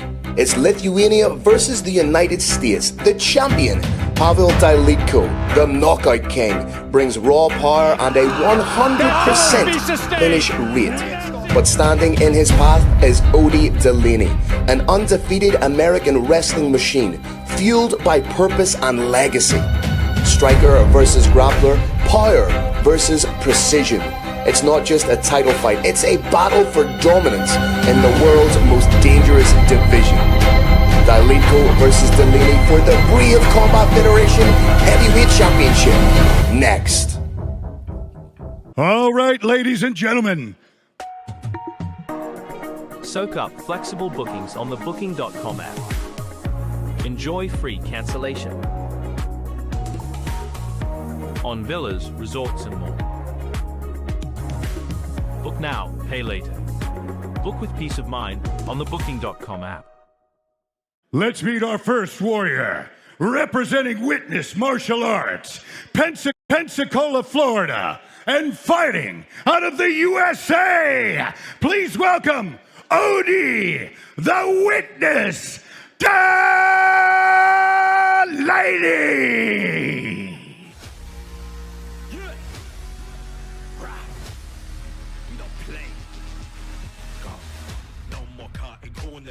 From now on we're flawless. I'm on the roll, I gotta go, gotta be out by tomorrow.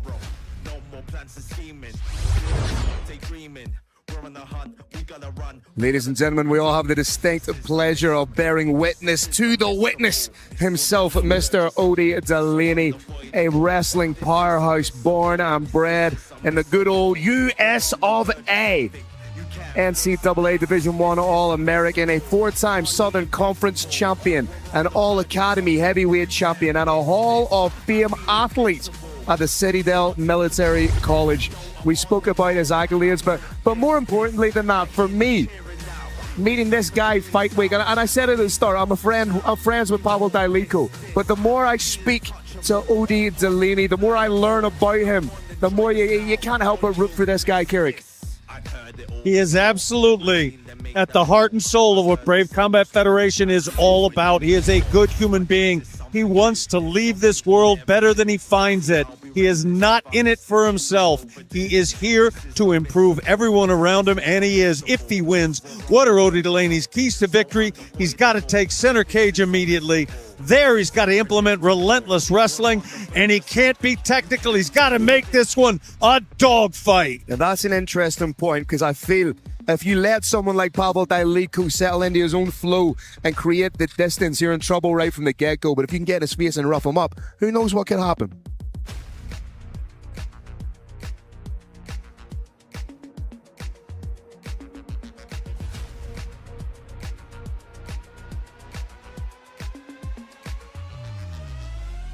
Now, let's meet our champion, representing Fighting for Fitness and fighting out of Lithuania.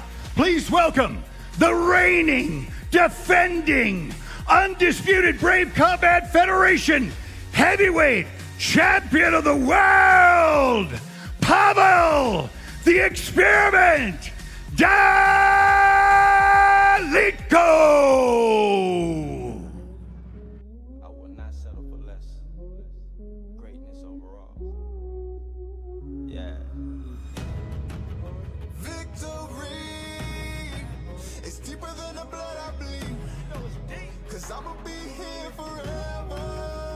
Here we go, ladies and gentlemen. There's just something a little bit different about a heavyweight title fight. Ladies and gentlemen, you are looking at the reigning, defending, undisputed baddest man in Brave Combat Federation, the heavyweight champ Pavel Dalico.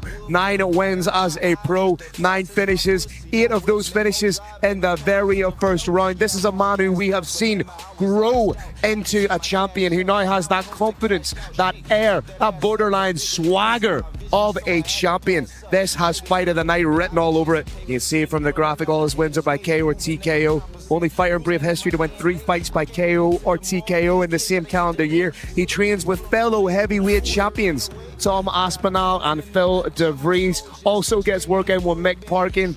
This is a bad, bad man.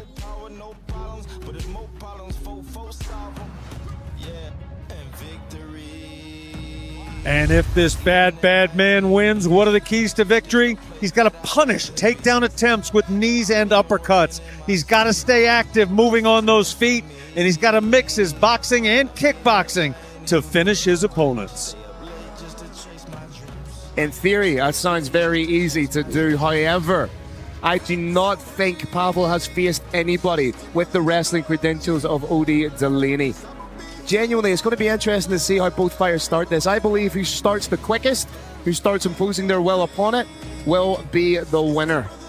Fight scheduled for 5 5-minute rounds, as this is for the heavyweight title. Big thanks to RDX Sports, proud partner of Brave CF, helping fighters move, improve, and evolve with elite training gear built for champions.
And now, Brave Nation, it's time for our main event of the evening.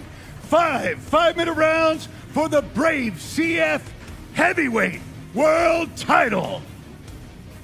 Your referee in charge of the action is the Bandit, Decky Larkin. Your judges are Mr. Mohammed, Mr. Murad, and Mr. Christoph. Two warriors are ready to collide inside the Brave CF 94 Arena for the Brave CF Heavyweight Championship of the World.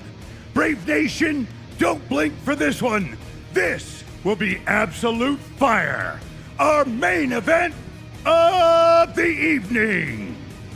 Two men enter, only one leaves with his arms raised in victory, and the Brave CF World Heavyweight Championship title around his waist. Who comes out on top? It's time to find out.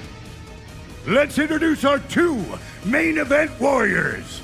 Brave Nation, can you feel the thunder? It's time to be brave. Before we begin, I have one question for you, and one question only. To all those watching in beautiful Switzerland and the millions watching around the world, Brave Nation, are you ready?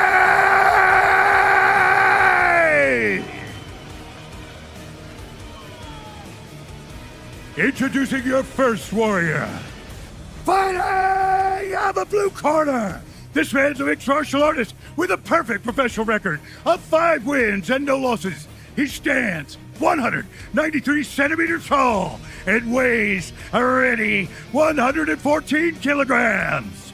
Representing Witness Martial Arts, Pensacola, Florida, and fighting out of the USA. Please welcome the challenger, Odie, the Witness Delaney.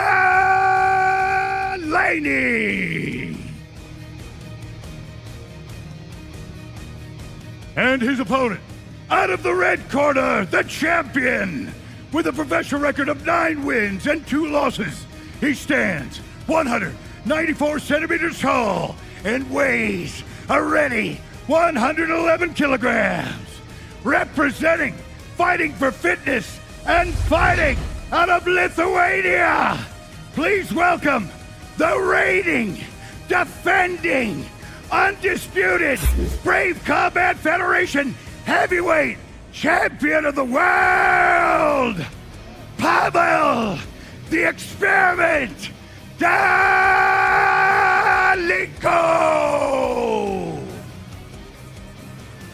For referee instructions, it's the Bandit, Decky Larkin.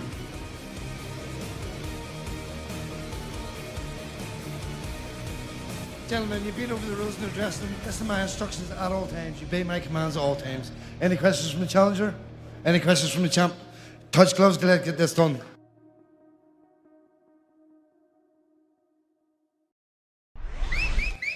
Here we go, ladies and gentlemen. Tail of the tape. 2 years the elder is Delaney. Height pretty much the same. Slight weight advantage. Slight reach advantage to the champ. An incredible fight and prospect. I cannot wait to get things kicking off. Delaney in. Delaney putting the pressure on right from the get-go. He's occupying the center. Powell too close to that fence. You get the feeling that's what Delaney wants to do. Pressure Daliko up against the cage, but you know that Pavel can just in an instant change the complexity of a fight and put his opponent to sleep. Delaney attacking that lead knee as well.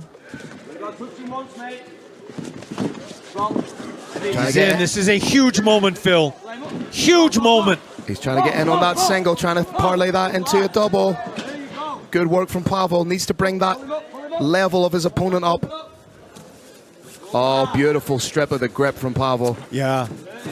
What you're seeing right here, Brave Nation, maybe telling. This may be the story of this fight. Nice work from Pavel Daliko, showing why he is considered one of the best heavyweights in the world. But beautiful takedown from Delaney. Paul staying calm. And this is where Delaney kind of thrives when he is the heavy pressure fighter. Has that Kimura grip. Yeah. Does have one win by Kimura. Well, more a one-arm Kimura police lock style submission. Gave it up. No. Switching to a far one-on-one. Little shot to the head. Actually, a man that size throws it. It's a big shot to the head. These are not small shots at all from Delaney. Delaney may have that arm trap. Now the arm's free. This is the first time I think we've seen Pavel in this kind of position. But good top pressure from the NCAA Division I All-American. Just taking his time, trying to strip the grip. And, you know, to a certain extent, the first round of a championship fight, especially at heavyweight, might be a little bit slower by virtue of the fact you have five-minute rounds to go. Yeah. There you go, yeah. Giants who stalk the earth aren't known for running marathons. 5 times 5 is one of the sternest tests of human conditioning ever devised. Very wise to pace yourself a little bit. But it's real great sort of strategic output from Delaney. He's taking the sting out of the fight. He's forcing the champ to carry his weight. The champ's known for his ferocious striking. You make him tired, he's not going to have as much pop on the shots. They worked a back take here. Both hooks are in. Both hooks in. We are just past the halfway mark in this bout. Well, momentarily, I thought he was under the chin there. Heart and mouth moment for the Dalitko camp. Frying pan fire, though. You got top mount with the heels in. Now the legs are grapevine. Just once again, smart positional acumen from Odie Delaney. Trying to wall walk. Unsuccessful thus far. Attempt to get to half guard, also unsuccessful. Decky the Bandit taking a straight piece of tape off. Odie maybe trying to work that arm up. Nope. He's trying to work the Kimura. He's looking for that Kimura right there. Oh, trying to go straight arm lock with it. Didn't quite have it. Watch out for the back take once again. Both hooks in. We'll try and flatten out. Delaney with 3 wins. Should switch to mount here. There he goes. Or arm triangle. Delaney with 3 wins by way of submission in his career. This is just beautiful positioning by Delaney. He's keeping himself completely safe. And you see, for the likes of myself, a European practitioner of MMA, what is the difference maker? What is the level between European wrestling and NCAA All-American wrestling? With the exception of Dagestan, the huge differences in folk-style wrestling, the kind of wrestling that's done in America, there's points given for escape, so there's scrambles on the ground all the time. In freestyle, when it goes down to the ground, one guy bellies down and shoots his arms and legs out sideways. That does not lend itself to this sport. Keep his toes down the fence, toes on the fence. 30 seconds now. 30 seconds. Delaney positionally in control, not causing a lot of damage thus far. 20 seconds, boss. Oh, it's a big shot from Delaney. You know, interestingly though, Kerry, neither of these fighters have been to a 3rd round in their professional careers. So the longer the fight goes, it's going to be a real interesting dynamic. I'm a little surprised it went past that first round, Phil. Well, that's a great round for Delaney. He took the center right away, did some great work. 10-9 for the witness, no question. Big question is, how tired is the experiment? Now, this is only the 2nd time that Pavel Dalitko has gone to a 2nd round in his professional career. But there you see just that relentlessness. Lesser fighters, less tenacious fighters, less fighters with that dynamic IQ would have given up on the takedown attempts. But look at Delaney just boring a hole through Pavel Dalitko. Yeah, Dalitko almost entirely on the defensive in this round. Didn't sustain devastating damage, but there were a couple of submission attempts. He's going to want to switch that game up a little bit. Odie the witness, Delaney. clearly very confident heading into this round 2 of the final fight of the evening, a 5-round World Heavyweight Championship bout.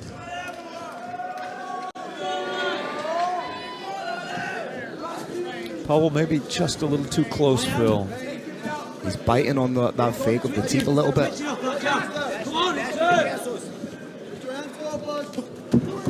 Tries a spinning back kick, but you can hear the corner calling for basics. Fundamentals win fights. That's something we always say, Carrick.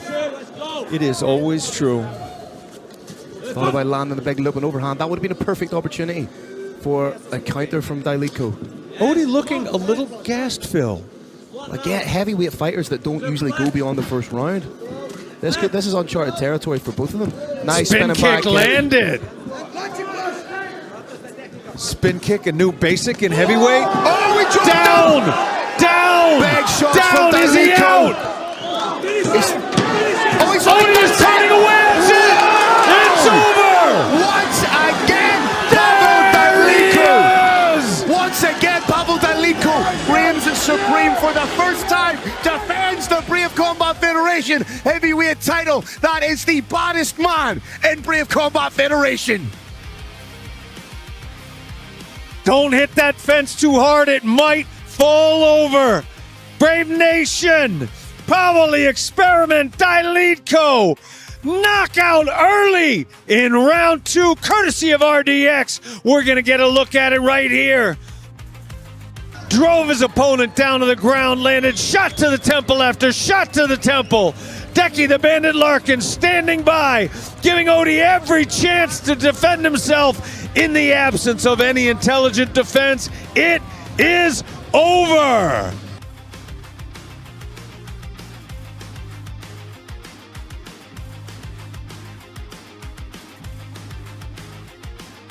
Powell Dailico now very respectfully kneeling next to his opponent, expressing respect, appreciation for one of the most exciting fights in Brave Combat Federation history. What a knockout that was. That could have been right there the knockout of the year. Boom! Spin kick to the body. Corner wanted basics. He wanted a spin kick. And there it is, glancing shot to the temple. Kaboom, kaboom, kaboom, kaboom. They are raining down undefended, and that's it. One more time, shot to the temple, drives the witness down, hips driving forward, hands slamming into the head. Boom, boom, boom, and that's it. And still the baddest man in Brave Combat Federation history, Powell the Experiment Dailico.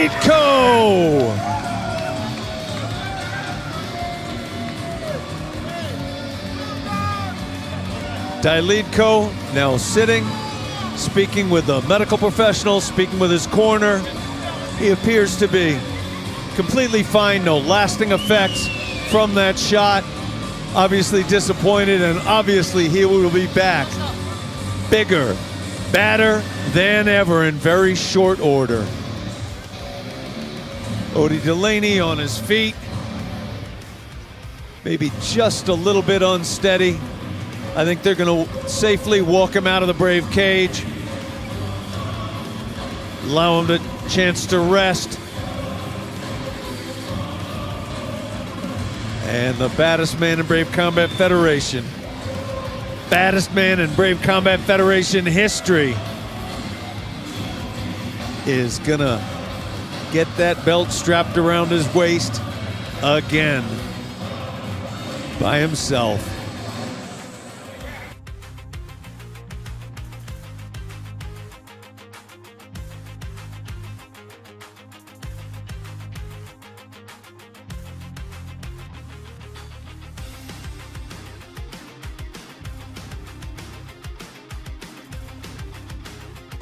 Our leader, the Hawk, Muhammad Shahid, exchanging pleasantries, offering congratulations to the Ann Still, to the world champion, to the heavyweight, Powell, the Experiment, Dylitko.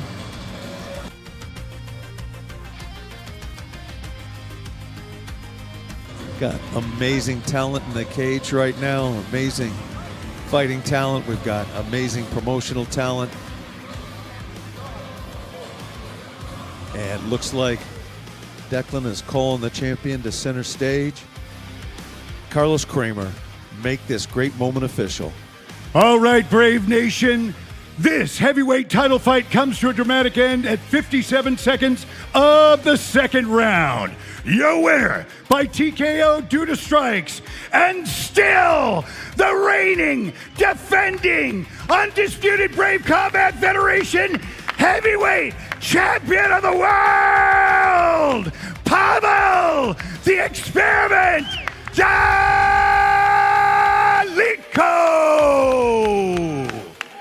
Brave President Mohammed Shahid presents the belt.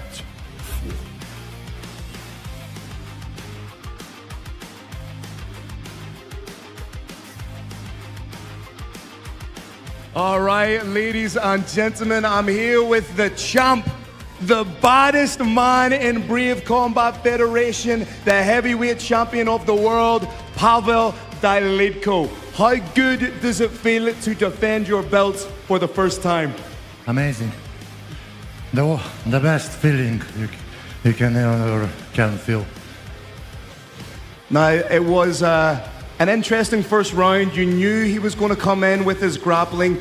What were your corner telling you at the end of the first round, going into round number 2? Just work, just work. I came here, I set it my mind as I'm coming on sparring. I came absolutely calm. You probably saw. I was calm, no panic. Did all work what we work, defending. Probably all the work we spent with Andy Aspinall from the bottom. Me from the bottom, defending. You see the job done? Job done is right.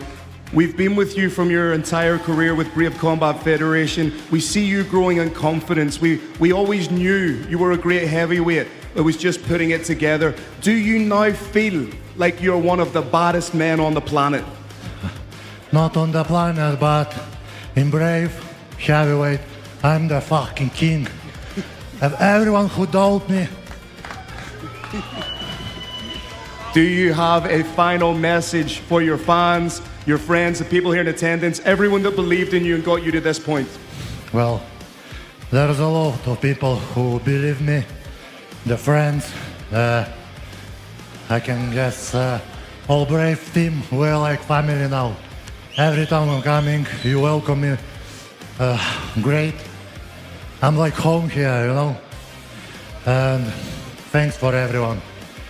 For my family, Oksana, Mama, Father, Metek, my partner. I love you all. Well, congratulations, Pavel. One of your best performances. He's came from UK. You are one of the best heavyweights in the world right now. We cannot wait to see you again. Congratulations on a fantastic performance. Ladies and gentlemen, give it up one more time for the champ, Pavel Dylitko!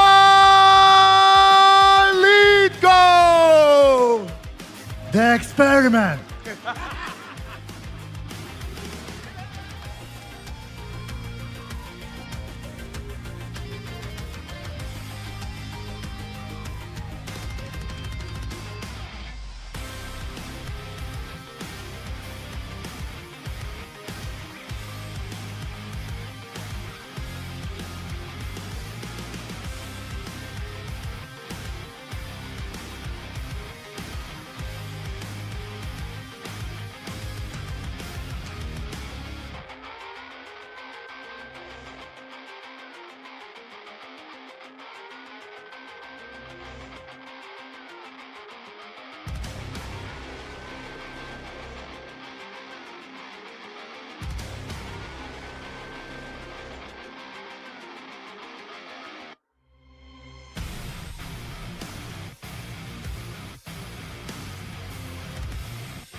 Ladies and gentlemen, what an incredible night of action we have had here. Brave Combat Federation 94 in association with WNC right here in beautiful Geneva, Switzerland. Myself, Phil Campbell, and Carrick Janess have had an absolute blast. We're going to talk you through some of the action we saw earlier today. Kicking off with the first fight, Kevin Kiros taking on Dejan Ovuka. A fantastic display by Dejan Ovuka getting the win. But right now we're jumping straight into the main card. Yusuf Buganem doing a great job getting the work done. Also Mohamed Dadayev getting a fantastic win. Back to Buganem. If we could just see the one fight through its entirety of highlights, it would see if it's jumping about. Hey, this is the year of the brave. The excitement is everywhere. Back to Buganem. Good stuff. Buganem doing a great job. You know, this is probably the best we've seen him look so far in Brave Combat Federation. His opponent was there definitely to fight, to get it done. Alex Lahore with a beautiful win against, you know, going into this fight, a lot of people were saying this was a striker versus grappler. I said it to Lahore. Did that put a little bit of a chip on your shoulder? He was like, yes, I wanted to show people that I am a fully fledged mixed martial artist. Our co-main event was fireworks as well. 30-27 across the board. So the judges not necessarily seeing it as closely as we saw it. As we said, though, a great argument could be made for any old score you could think of. Now we're back at Buganem. Elbow, elbow, elbow. There we go, ladies and gentlemen. Again, we're moving back to Grigori versus Yusuf Magomedov. Back to the co-main event, Damian Lapalus taking on Vitor Hugo. Going back to Lahore. That was an incredible moment. That was an incredible 4 minutes. Trending in mother, kids, and toys. Alibaba.com, a leading B2B e-commerce platform for global trading. Fantastic win for Kevin D. Ruart. Damian Lapalus and Vitor Hugo again in our main event. Alex Lahore getting some more work done.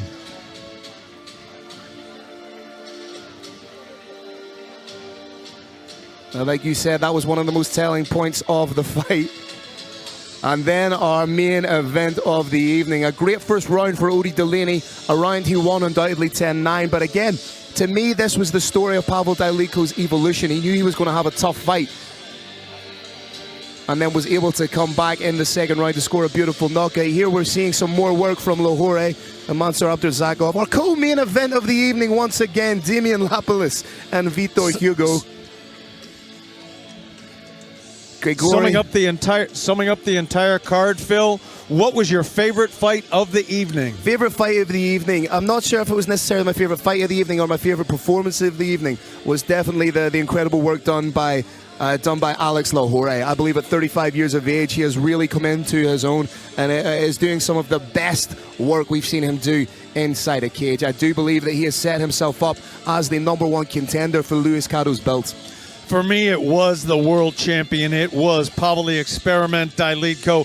He, as he said, he very calmly rode through a very tough first round. He had a black belt in jiu-jitsu, was an all-American Div 1 wrestler on top of him, really stayed out of danger completely. And in the second round, he put his opponent in danger and then put him out. Other fights on the card that stood out to you, Phil? I also think that in Damian Lapalus, again, you know, a slightly more seasoned fighter. I think we have a ready-made contender in the featherweight division. This guy's fight IQ, the way he was working the jab, it was absolutely fantastic. So to see him make his Brave Combat Federation debut at 35 years of age and perhaps place himself front and center, maybe jump the queue a little bit in the featherweight division with a performance like that against a very dangerous former UFC veteran in Vitor Hugo.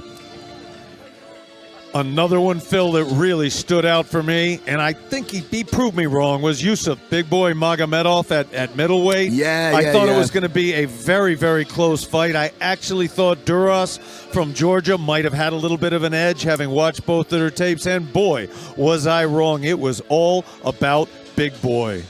Well, I did say during the walkouts that I thought Yusuf Magomedov was potentially the best kept secret in global MMA. He had a huge coming out party. He's now 7-1 as a professional with some incredible performances. But hey, from start to finish, once again, Brave Combat Federation continuing to deliver. But the next thing we have to talk about, who is next for Pavel Dalitko in the heavyweight division? Because nobody after that performance will be in too much of a hurry to take on the baddest man in Brave Combat Federation. Yeah, who's next for Pavel Dalitko, and who's next for Alex the Killer King Lahore? He too, I believe, deserves a title fight here in the Brave Cage. Again, Lapilus and Vito Hugo putting on a fantastic performance. It was also great to see the return of Kevin Ruart getting it done against the very dangerous Ahmed Laban, and it was a huge shot that got it done. But an incredible night of fights here in Brave Combat Federation. Pavel Dalitko once again showing why he is one of the premier heavyweights. And there was a time where we would have talked about Pavel Dalitko in the same sort. We would have used the fact that he trains with Tom Aspinall, that he trains with Phil DeVries. But now we talk about Pavel Dalitko for the simple reason that he is the world champion. Yeah, he is.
Phil, this is the year of the Brave, and this is why 8 fights, 8 great fights, every single fight delivered, and then some. And we are just getting started. What do we have coming up ahead of us in very short order? Just next week, we will touch down in Tenerife for an incredible night of fights.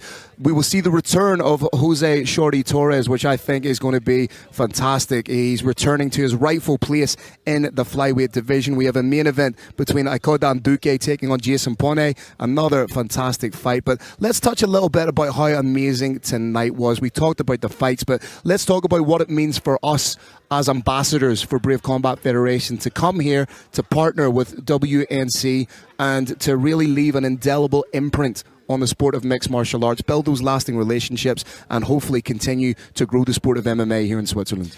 Yeah, every other mixed martial arts promotion on the planet, without exception, is trying to put butts into seats. You can use a less kind word than butts, too. That's the business that they're in. His Highness is into elevating this sport. Every single place we go, we leave the fans breathless, but more, we're trying to leave a sustainable infrastructure for the sport. Better fans, more corporate sponsorship, more government sponsorship, better regulation, and it is happening everywhere we go. It happened here tonight. And not only that, so we have had a fantastic event here in Switzerland. Next week we're in Tenerife. The week after, we go back to what's becoming a little bit of a spiritual home for Brave Combat Federation, Ljubljana, Slovenia, in partnership with WFA, a fantastic organization in Zlatko.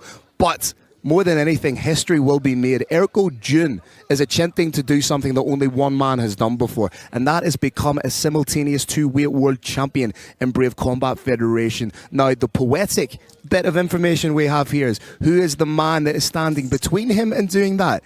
It is the only man to have ever done it. It is the return of the latest Mohamed Fakhreddin. So again, we are absolutely buzzed. 3 weeks in a row, 3 incredible fight cards from myself, Phil Campbell, my broadcast partner, the OG, the Lifetime Achievement Award winner, Mr. Kirik Janess. Thank you for joining us, and we will see you next week in Tenerife.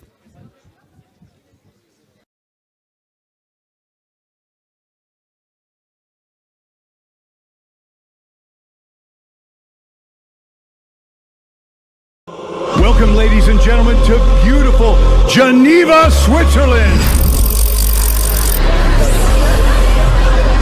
To all those watching in beautiful Switzerland and the millions watching around the world, Brave Nation, yo, ready!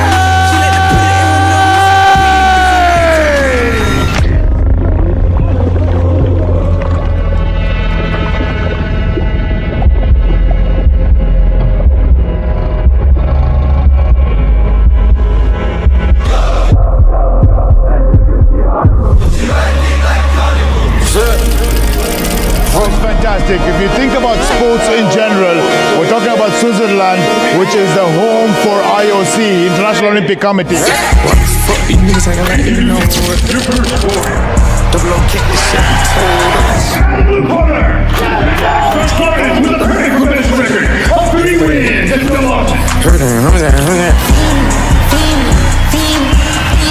Do you know what? I've traveled the world with Brave Combat Federation, but we are right here in the heart of Switzerland, in Geneva. Beautiful people, a beautiful arena.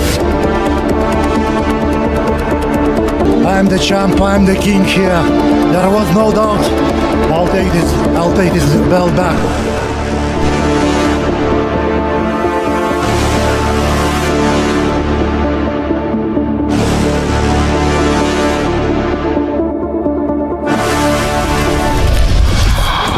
Guys, don't blink. Coming in, yeah, flex. I just wonder. LABB, who we running? 2233, I'm on 10 again. Yeah, state your name. Big dope on flame. I just switched the lane. Damn, he did it again. I just flipped the pain. Yeah, flex. I just wonder. Who we running with? Yeah, 2233, I'm on 10 again.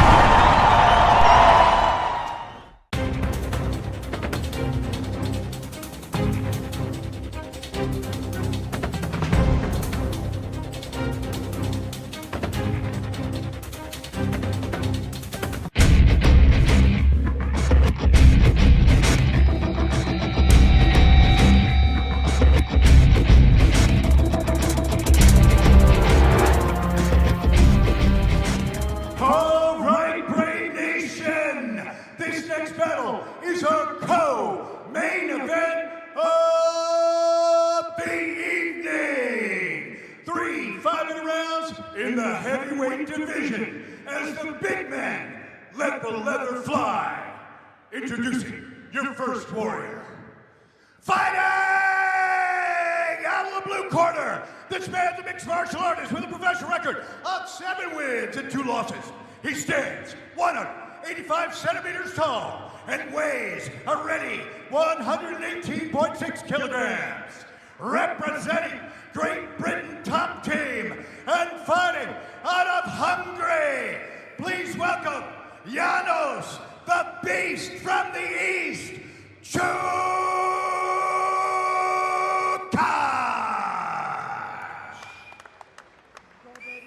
And his opponent, fighting out of the red corner, this man's a mixed martial artist with a professional record of 6 wins and 2 losses. He stands 194 centimeters tall and weighs a ready 109.6 kilograms.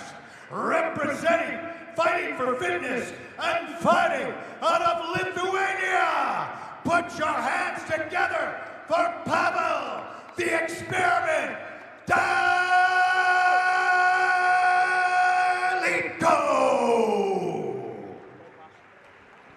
Your referee is Decky, the Bandit Larkin. Big thanks to Skype Medical, our health and sleep partner, Skype Medical.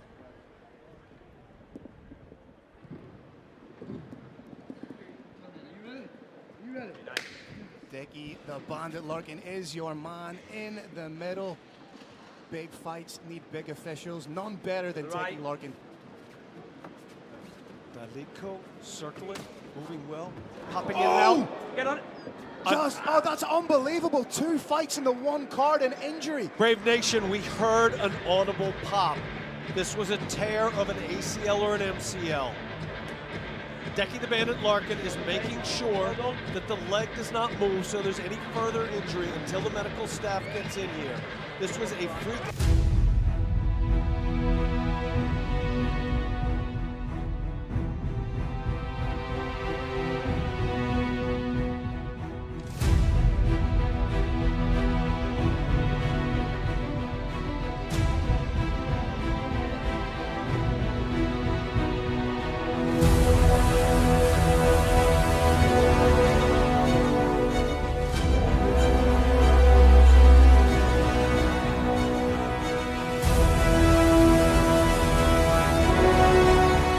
All right, Brave Nation. This battle comes to another dramatic end at 13 seconds of the very first round. Your winner by TKO through injury, Pavel the Experiment Dalitko.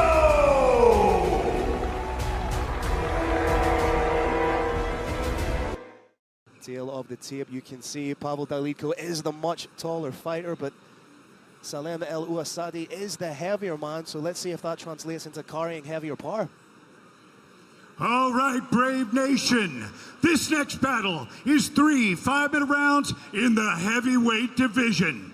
Introducing your first warrior. Fighting out of the blue corner, this man's a mixed martial artist with a professional record of 5 wins and 2 losses. He stands 194 centimeters tall and weighs a ready 106.7 kilograms. Representing, fighting for fitness, and fighting out of Lithuania, please welcome Pavel the Experiment Dalitko.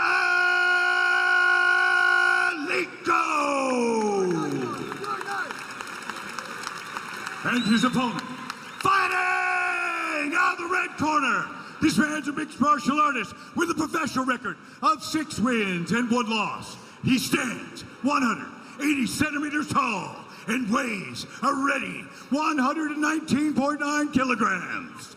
Representing All Fighting Club and fighting out of France, put your hands together for Salim Bison El Ouassadi.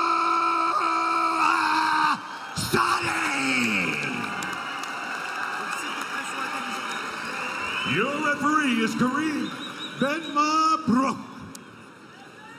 El Ouassadi could very well be my spirit animal. Powell, the Experiment Dalitko in black and green. Salim Bison El Ouassadi in black. 2 big men. Big shot right over the top from El Ouassadi. But he needs to be wary. He's dipping that head a little bit too much for me when he's trying to enter. Head slipping a little bit to the side, leaves it open to an overhand shot. He's trying to land that big shot over the top. He hit a knee there. He eats another one. Nice tie clinch work from Dalitko. Excellent use of the head from Salim.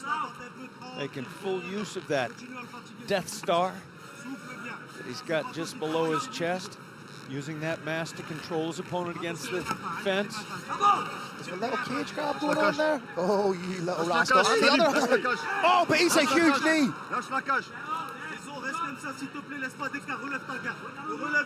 That's what you get for holding on to the cage.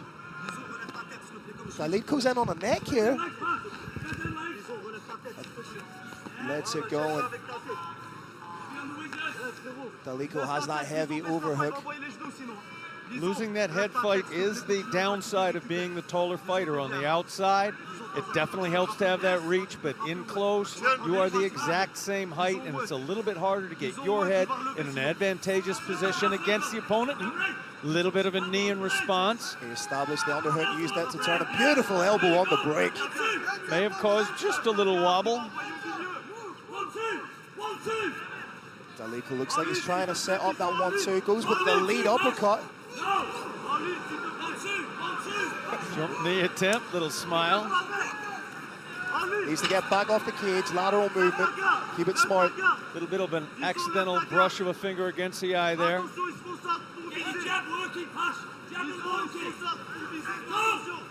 Again, both these fighters have the ability to... Pavel's setting up a right, looping a little bit over the top. Oh, that's a nice straight, piston-like straight from the experiment. You can hear the corner of Daliko calling for the 1-2. And that straight is finding a home. That's twice he's pinned Eluasadi with it. This is a beautiful strategy for a taller fighter. Pick him off with shots on the outside. When they try to close, throw that knee. Oh, big knee again. Eluasadi has a chin on him. Oh! Seriously, how's he Those taking arms these are shots? low, low, low. He's rocked her. Referee could stop this on the feet because he is eating some huge shots. Seriously, those shots would have knocked out a rhino.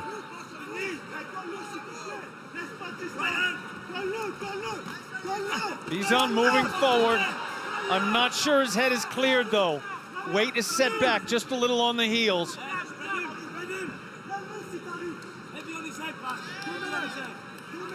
2 minutes to go in this, the first round.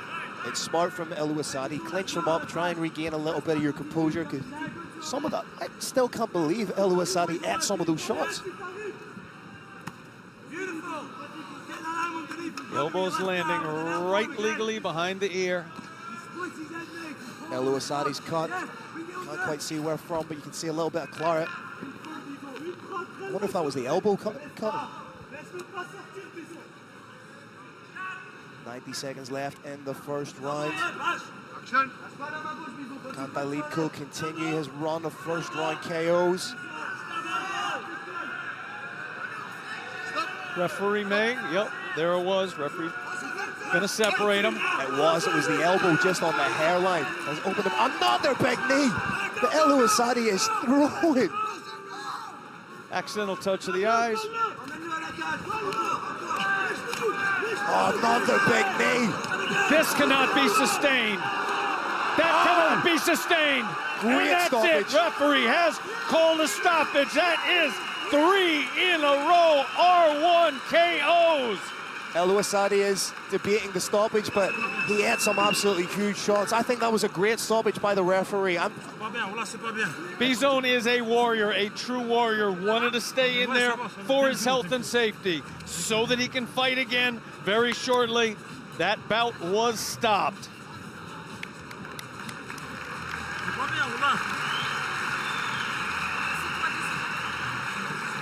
Courtesy of Green Hill, we are getting to watch a replay. That was a knee to the face, clearly. A knee to the forehead, clearly. A 1 to the jaw, 2 to the jaw, and that was that. Referee intervened, put his body between the two fighters' bodies, and shot his arms out. In the universal sign language, it means that fight is over. One of the things you try and do, Brave Nation, is look in your opponent's ear. If you can look in their ear and then punch right straight down your shoulders, well. All right, Brave Nation, another incredible battle and another first round stoppage. That's 3 in a row. This comes to an end at 4 minutes and 11 seconds of the very first round. Your winner by TKO due to strikes, Pavel the Experiment Daliko!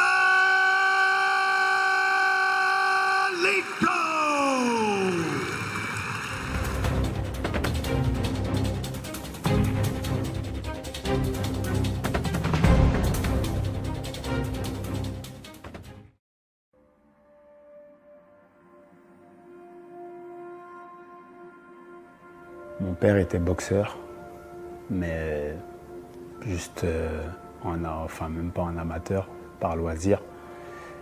Mais ils se sont beaucoup battus, mes parents, quand ils étaient plus jeunes eux aussi. Et ils nous ont inculqué ça et cette soif de combativité dans la vie quotidienne.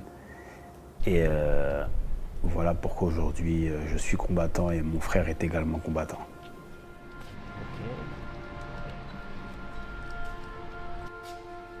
Damien, actuellement, il est prêt. Déjà qu'il était prêt pour son combat précédent qui a malheureusement a été annulé. Mais là, il est plus que prêt et vous allez voir une nouvelle version de Damien.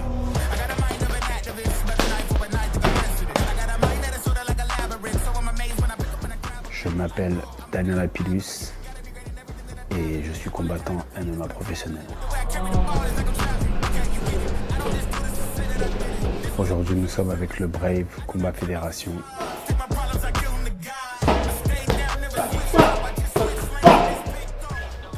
Mon frère Taylor aujourd'hui, c'est une moitié de moi dans ce sport. Voilà pourquoi il s'appelle le Double Impact. On a tout commencé tous les deux ensemble. Le sol, le MMA. Et aujourd'hui, je suis vraiment fier qu'on en soit là tous les deux. Même si ça n'a pas toujours été facile. Mais en tout cas, on gardera de très bons souvenirs de notre carrière sportive et de ce qu'on a pu faire, d'avoir laissé notre empreinte dans ce sport-là. Ce qu'on me permet de toujours répéter, c'est de ne jamais se laisser marcher sur les pieds. Parce que, en tant qu'homme, c'est une situation très compliquée. Et c'est d'ailleurs ce que j'ai toujours fait dans ma vie, même dans des situations compliquées où j'aurais peut-être des fois dû fermer ma bouche. Mais je me suis jamais laissé marcher sur les pieds. Ça m'en ferait faire des cauchemars. Et donc c'est pas possible. Vraiment, ça, je peux pas, c'est pas possible. Et ça, c'est quelque chose que mon père, voilà, quand on se battait et qu'on était plus jeune, il nous disait est-ce que je peux voir la tête du garçon avec qui tu t'es battu pour voir si on s'est bien battu ou pas. Donc non, je suis vraiment... mon père, voilà, c'est vraiment ce qui m'a inculqué. Ça et beaucoup d'autres choses encore, bien évidemment. Mais en tout cas, voilà, pour le combat aujourd'hui, c'est ce que je retiens et c'est ce que j'inculquerai à mon fils, à mes neveux. Voilà, c'est ne jamais cesser de marcher sur les pieds. C'est très important en tant qu'homme. Le moment le plus sombre de ma vie, j'en ai eu deux. Il y a un moment où j'ai été en prison. Voilà, j'ai fait des erreurs pendant ma jeunesse et ça a été une mauvaise passade pour moi. Mais en sortant de prison, c'est là où je me suis mis au MMA. Donc aujourd'hui, je prends ça vraiment comme quelque chose une chance que j'ai eue d'avoir été en prison tôt pour pouvoir comprendre que c'était pas du tout cette vie-là que je voulais et de pouvoir rebondir. Et aujourd'hui, j'en suis là avec le MMA. Il est venu, ouais. Et de l'eau. Et de l'eau. Là, il me reste 1 litre à boire. Rien que je les utilise. Il me reste 1 litre seulement. Aujourd'hui, on est au 2e jour de tournage, une semaine avant mon combat au Brave. Là, on est au labo. Pour ceux qui ne connaissent pas, c'est ici que ça se passe. C'est pas un grand gym, mais par contre, ce qu'on va y apprendre techniquement, c'est incroyable.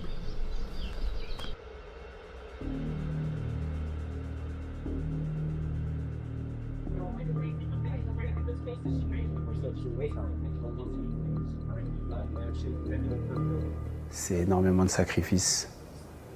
Les gens ne le savent pas, ils ne s'en rendent pas vraiment compte. Ils pensent qu'il n'y a que le jour de la prestation qui compte. Ils pensent qu'il n'y a que le jour de la prestation. Alors que non, c'est beaucoup de travail en amont. Je sais pas si t'es gaucher ou t'es droitier. Là.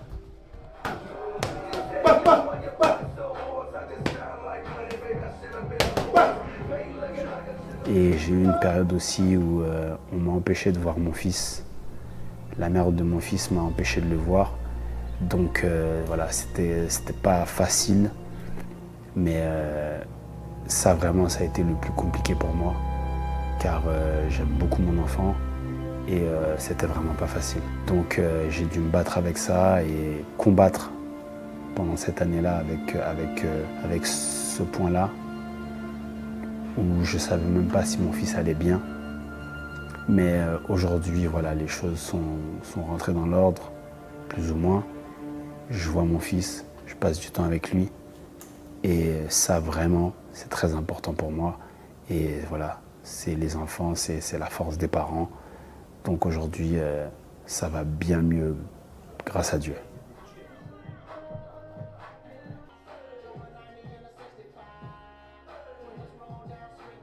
Des gens qui doutent, il y en avait au début, il y en avait au milieu et il y en a aujourd'hui. On ne peut pas faire l'unanimité, même Dieu ne fait pas l'unanimité, alors nous sur cette terre on n'est rien du tout. Les gens qui apprécient ce que je fais, qui aiment mon style de combat, voilà, c'est ces gens-là qui comptent, ma famille, les gens proches, les gens qui m'entraînent au quotidien et qui croient en moi, c'est vraiment ce qui compte le plus pour moi. Le reste, ça n'existe pas. Je suis vraiment focus sur le positif pour amener du positif. Réveillé pour le numéro 2.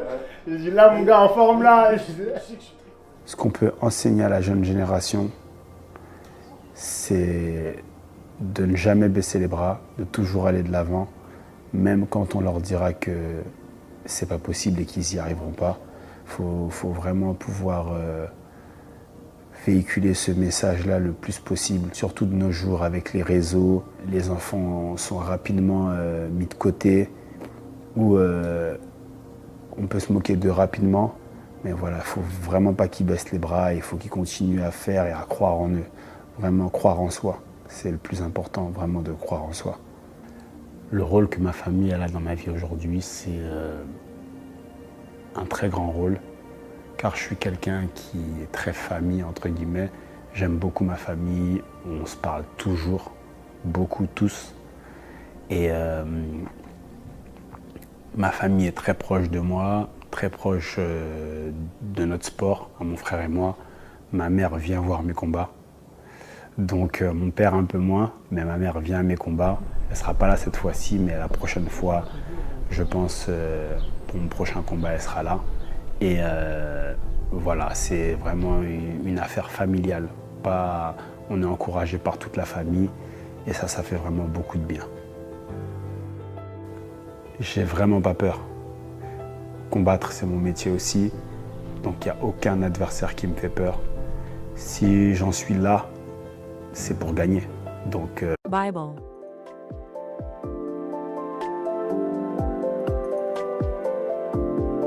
Install and go. Mais quand je vais rentrer dans cette cage, je vais rentrer dans cette cage pour ressortir avec la victoire, tout simplement. C'est ce que je me dis tous les jours quand je me lève, depuis que je me prépare pour ce combat-là. Je ne vais pas ressortir de cette cage sans la victoire. Nice. Awesome.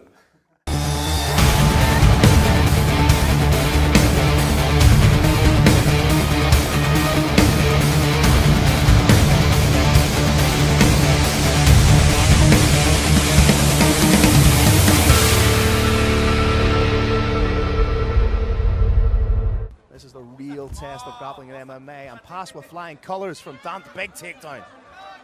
Lucia, good job trying to get right back up again. Technically, he's a downed opponent right now, as China has not adopted that new interpretation. But these are huge shots. Referee, this is not intelligent defense. I think he's out.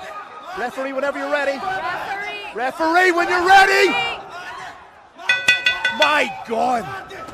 Referee wanted to see a dead body here tonight. He just kept going. He needed that to go. That's dangerous from my Tito Hoate, leaving that chin out. Not something he wants to do. Oh! Unbelievable!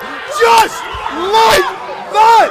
Hussein Nazarov gets it done in spades. In a few seconds. Again, heavyweight fighters that don't usually go beyond the first round. This is uncharted territory for both of them. Nice spin spinning kick back landed. Spin kick, a new basic in heavyweight. Oh, we dropped down! Down! Big shots down! from Is he out? He's trying to win! It's over! Once again, Pavel Daliku! Once again, Pavel Daliku reigns supreme for the first time, defends the Brave Combat Federation heavyweight title. That is the baddest man in Brave Combat Federation. Miha lands a calf kick. Miha! Huge shot! Just about punches the head off the shoulders and then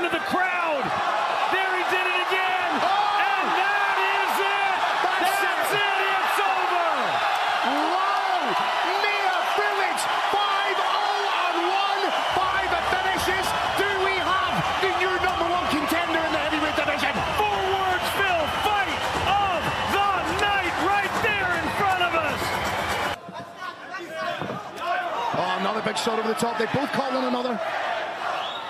Both caught one another. Both of them felt it. I do believe he's out. He is face down. Champ, champ, champ, champ, champ, champ. The one and only. Once again, Muhammad of the latest Combat Federation. The big man gets it done. Champ, standing right in front of us. Ladies and gentlemen, you are looking at the former.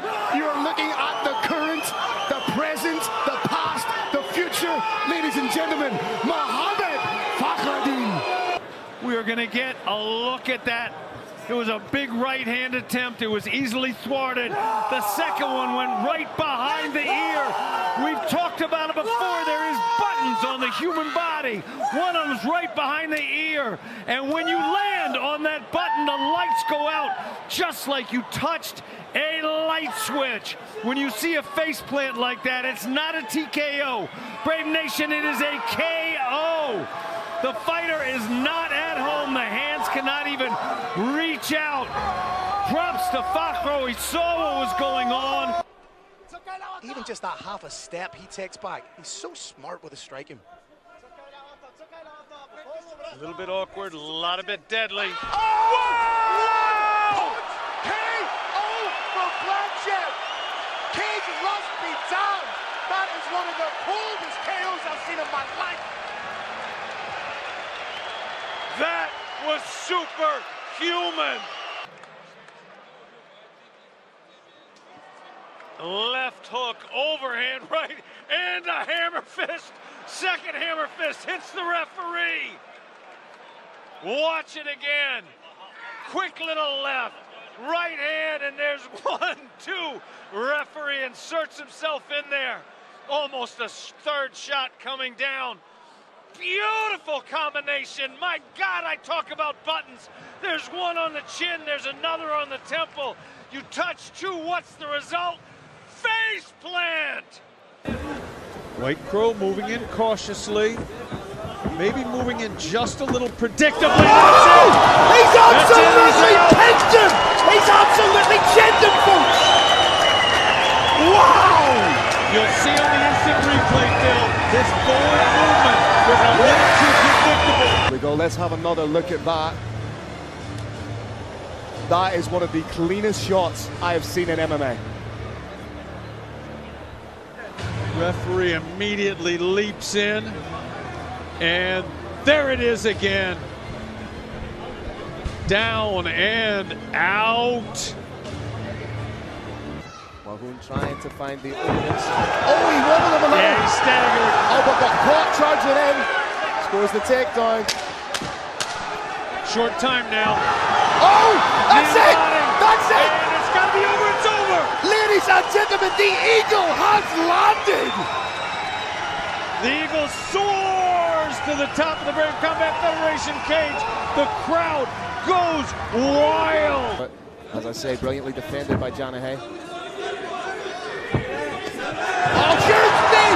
He's over!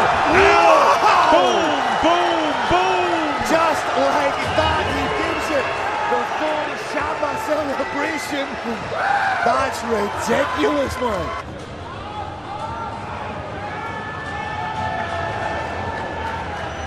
That is a beautiful shot.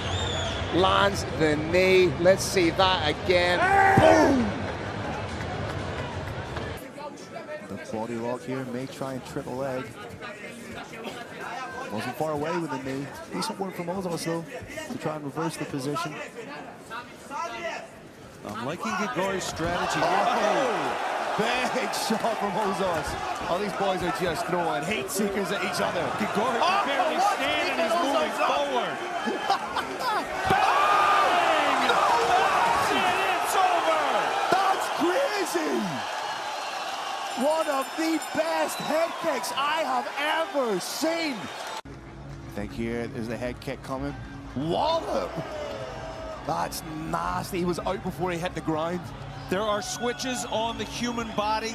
One of them is behind the ear. When you land that shin behind the ear, bang, and then you drive through, it is lights out. Obviously, our thoughts are with Tourniquet Grigori right now. Medics are in taking care of him. If you can't take Buganim down, you're not going to beat him. Oh, power shots coming in. Huge knee to the body. Kill that liver, the head. The head will die. Go. Requested and delivered. Looks like a heart punch. Left hook lands. Big knee. And there it was. Picture perfect. Knee to the liver, landed cleanly on the shoulder. It's not an illegal shot. And given that the shoulder was facing there when the kick was launched, I don't believe it was intended to be a head kick. Borislav needs to shoot that leg out. He needs to stay on his feet and land these big shots. Hamza Kwesi has the heart of a lion, but he's eating huge shots here. He stumbled. Oh, I think he's that's down. it. I think that's And it. he's out. Whoa! Once again in the fourth round, rallying, getting it done, ladies and gentlemen. And still, Brave Combat Federation bantamweight champion of the world, Borislav Nikolic. He's most dangerous when he's down. He lost the first 2 rounds, turned things around in round 3, and round 4, I do believe, was a 10-8 round until the fight was over. Hammer fist right down on the chin. Decky Larkin steps in, very wisely ends it. It'd make it even more perfect if Jerd's movement is impaired at all. That's it. Oh, he clipped him! He caught it. He's been looking for that head kick. It is over. Wow! Ladies and gentlemen, Mohamed Mokaev is the new Brave Combat Federation flyweight champion of the world. He was not. We're going to look at it again. There it was. Head kick followed by a perfect left hook. Cup one more shot. Decky the Bandit Larkin flew in there to separate him. There it was, a head kick and a left hook. Mokaev had been setting up that head kick for 5 minutes. He wanted it, he got it, he iced it with a left hook. Look at just the positional control. Always Jakub doesn't even look like he's breaking a sweat right now, Kirik. Volume shots, hammer fists. There's those hammer fists. He loves throwing them. And he tapped you to strikes! Wow! That is just a little bit unusual in mixed martial arts. Ian Paul Lara wanted none of that smoke. Signed to a contract. Owesh Jakub, welcome to Brave Combat Federation. I was just about to say. Well and truly, Phil, those are money in the bank. If this goes into a 3rd round. Oh, nice shot. Didn't quite land his Nice shot. That's it, he's over. Oh my God. Bulgaria! One of the nastiest knockouts we have seen in a long time. Paul Galanov, the woodsman, because he just chopped down a tree. Unbelievable fight. Big, he delivered. Look at that shot. First the left hook, right on the temple. That was followed up by a right hand to the button. There is a...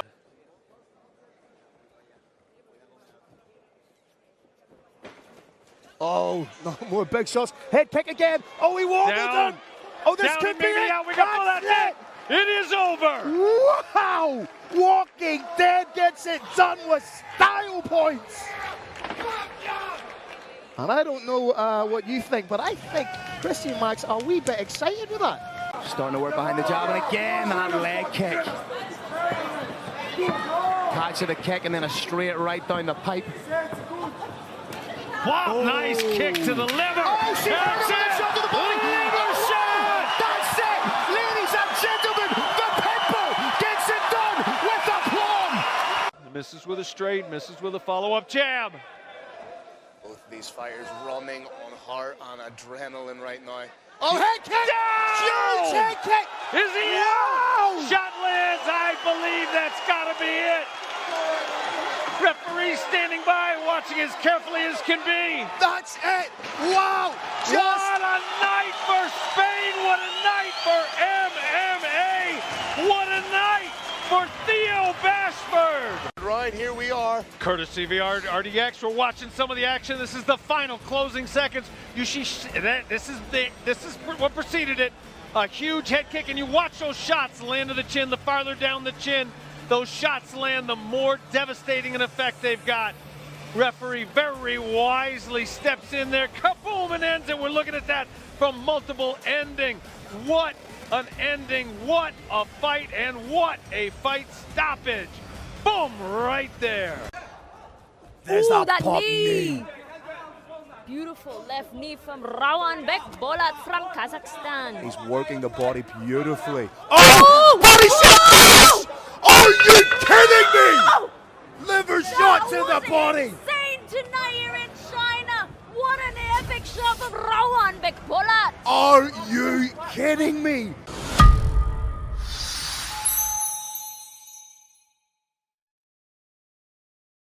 Good. We welcome our first fighters out now in our first bout of the evening from wonderful Bukhara in Uzbekistan. First up, making his way now to the blue corner is Mohammed Khan Tazdovat. Now he's an aggressive and explosive fighter who prefers to stand and bang. He will use fakes and feints, mimicking forward movement to draw out the reaction and then blitz forward to land those powerful shots. Now those shots capture knockout power, in particular with his left hook and his overhand right. Now he has violent combinations across the board. He's always looking for that highlight reel finish. He's got a great level change if he decides to go to the ground. His double leg is beautiful. He covers ground very fast. He zips across the cage to look for takedowns and to strike. Now if he does go to the ground, he shuts down his opponent's offense with overhooks and arm control. If he does have a very successful scissor sweep, if he's put on of his back as well, that enables him to escape and get back to the top position. He'll also work the overhook to set up those sweeps and subs whilst limiting damage in the bottom position. If you try and take him down, he's got excellent takedown defense. His whole pro career, he has people try and drag him down to the canvas to nullify the strikes, so he is well versed in that area. Once again, we throw it back up to the Irish Thunder, Mr. Phil Campbell.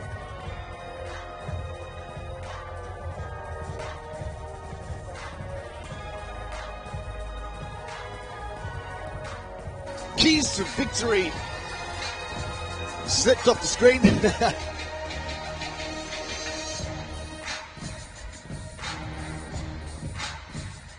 Here's Phil. Introducing his opponent, representing Team Oais Yakub and Abadumanab, Nurmagomedov School, Russia, and fighting out of India, presenting Oais Yakub.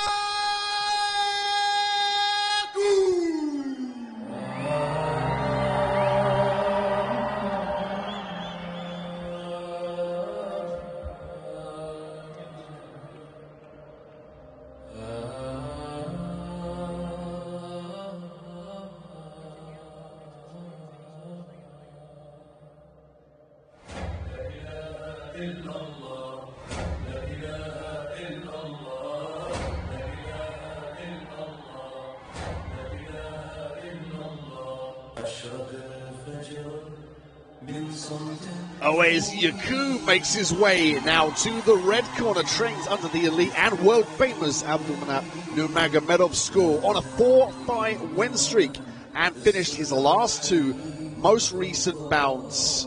Didn't go the distance, took the victory via finish. Precise and powerful striking, possesses the ability to target very well, and he delivers power at range. His overhand right is one of his best power punches.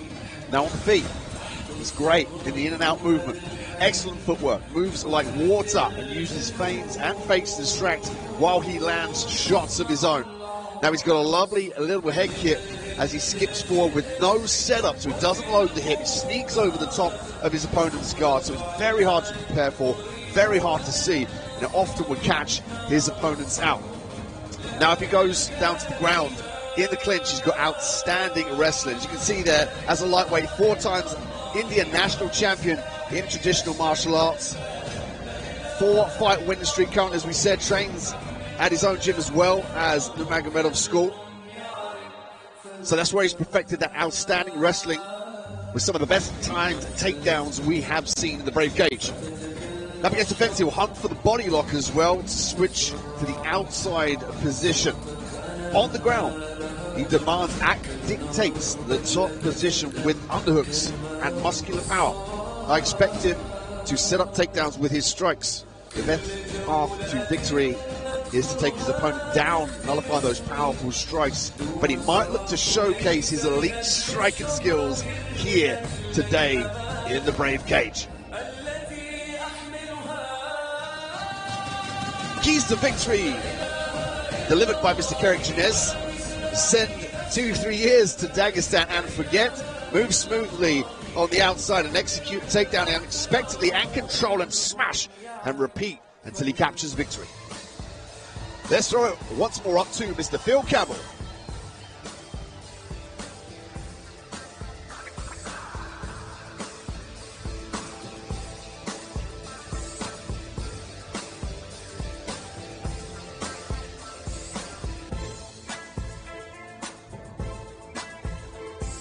Ladies and gentlemen, your first fight of the evening is scheduled for 3 5-minute rounds in the Brave Combat Federation Lightweight Division.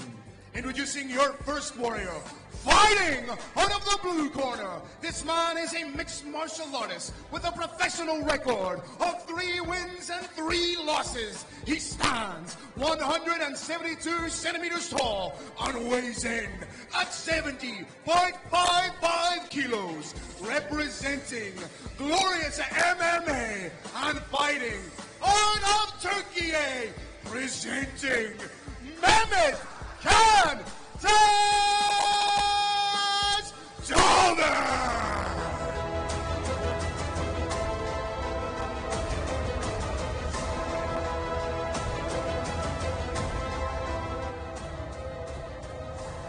Introducing his opponent, fighting out of the red corner.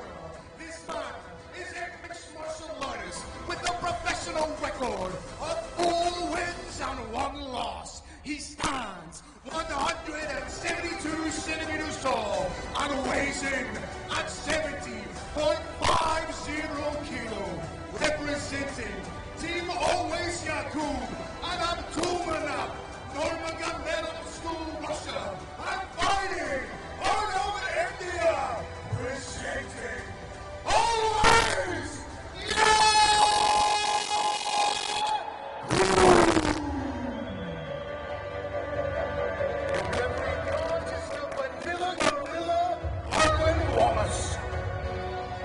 Lightweight action here, Brave 103. Into the blue corner, Mehmet Can Tazdovan. His opponent in the red corner, Always Yakub.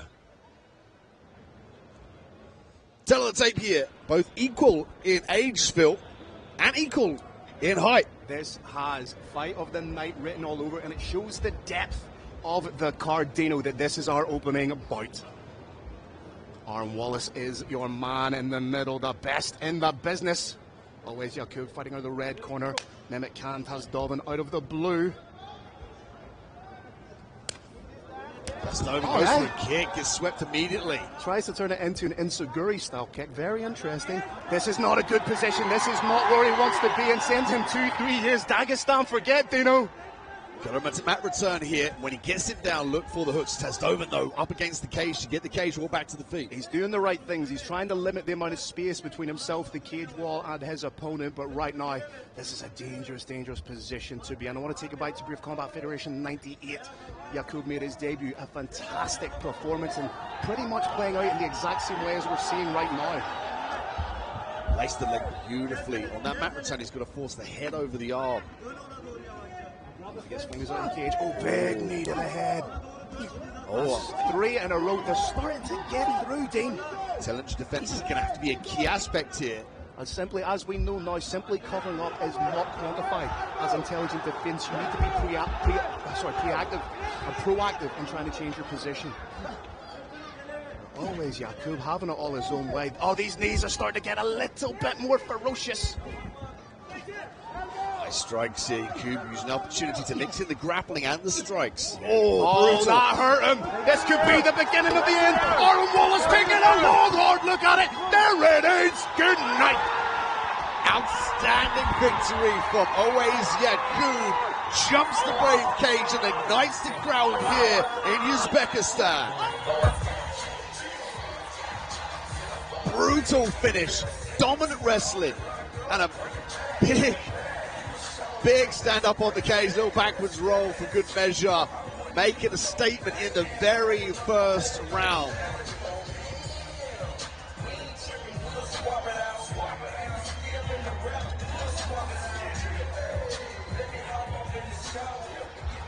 Tasdovan came in though, looking to blitz with the kicks.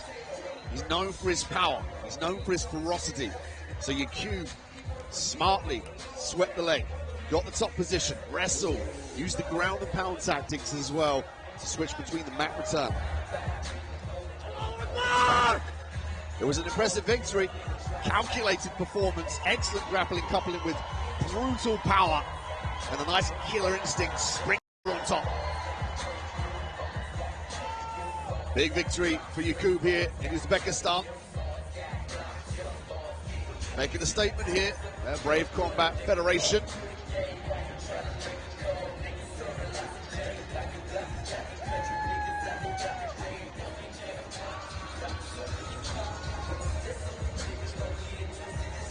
Crowd on their feet here in support of Awais Yakub. Now goes 5-1-0 as a professional.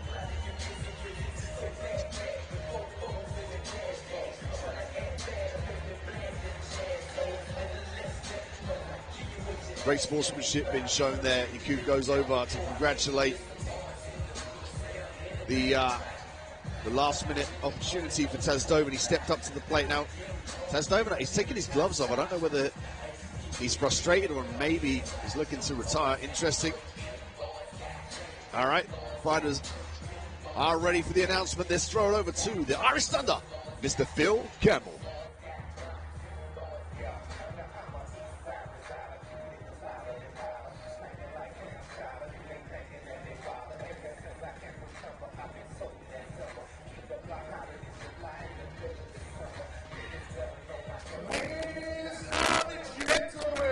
Your referee, Aaron Wallace, has called a halt to the action at 1 minute and 25 seconds of round number 1, declaring your winner by a TKO, fighting out of the red corner,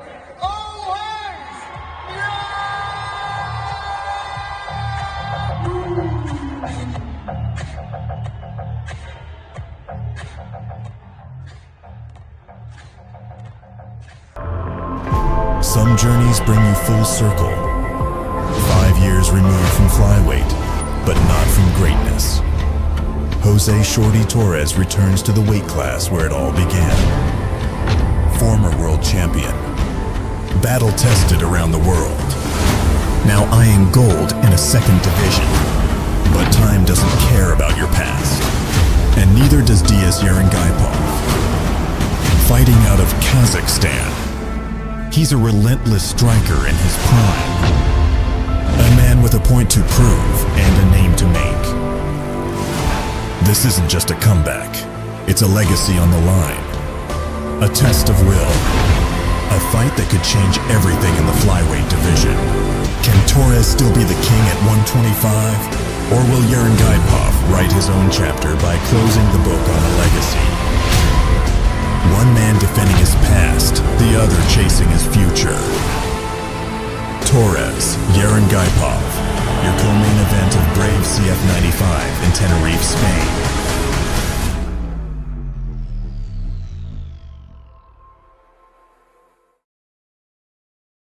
I feel overall well. Not excited for the weight cut, but that's part of the sport, especially cutting back down the flyweight after 3 years, and the last time trying to make it down, I missed it. So trying to get past that small hurdle is a mental thing. But Tenerife, Fight to One, Brave, everyone's been super helpful. So it's been a really fun experience. Like the clear logos, They're soft in a good way. I feel like I'm gonna break my hands. They're nice. They have a nice little curve too. Look here. To this. Yeah. You know what's crazy is I only fought initially, well, for two reasons. One, because my father, gang upbringing, wanted me to fight. It just so happened that I had to learn how to defend myself against my very aggressive father that, if you want to say, had kind of like a tough learning type of thing. And I learned a lot very fast, to say that. Then my brother being 8 years older, naturally I had to learn how to defend myself. But then also 90s era kid, Attitude Era in wrestling, you know, Dragon Ball Z became popular, all this anime came out, Power Rangers was really popular. So for me, I wanted to fight. You know, Jackie Chan, Bruce Lee, anything I watched on TV was aggressive, so naturally I was fighting Ninja Turtles, all that stuff. So I was like, man, Michelangelo from Ninja Turtles can do it. I see these people as role models, let me be like them, and the only way I know how is to fight for good. So my mom decided, hey, let me put you in karate, and this will kind of live up to that dream. And I made a promise that I wouldn't quit, and I've stayed in it ever since. So I'm able to achieve both goals, one for my father fighting, and then also two, to just be the hero that I've always wanted to be.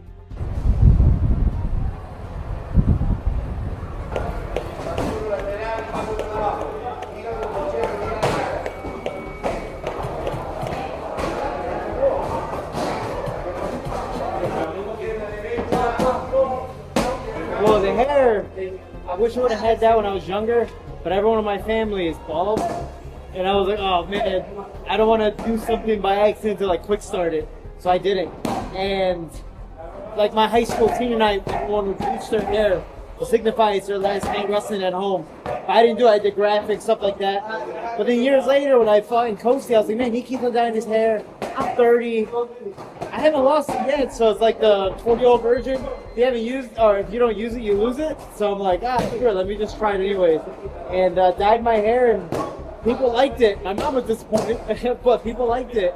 And I was like, man, let me not do this just for my fights. This is why you book a beach resort, so the whole family can get on board with the fun. Booking.com, booking.yeah. To learn how we are in a different level, you know, more in a personal way and also like in a professional way. I want to add up from there, you know. I don't want to switch his style because he's gonna shine like I think he's gonna shine. Technique is beyond your imagination, you know. So my middle name is Angel, and I'm actually named after my brother who was born prematurely. So I always say I'm living two lives. So anytime something happens, I always say like, oh, Angel's talking to me. So anytime I feel like I'm fighting, I always feel like the Archangel, like Michelangelo, the most powerful Archangel of them all. So, and I did come out as Michelangelo in one of my fights. I came out with like a cardboard pizza and cardboard, you know, nunchucks and stuff like that with the bandana. It was a good time. For me, I want to leave the legacy that I fought everyone that had a name, everyone that I could possibly fight. You know, I fought at 2 weight classes. I tried to fight at 3 when I was in my first promotion when I went pro. I tried to claim as many belts as I could, and for me, I wanted to show not just myself, my neighborhood, my family, and everyone around me that if this shorty can do it, why can't you?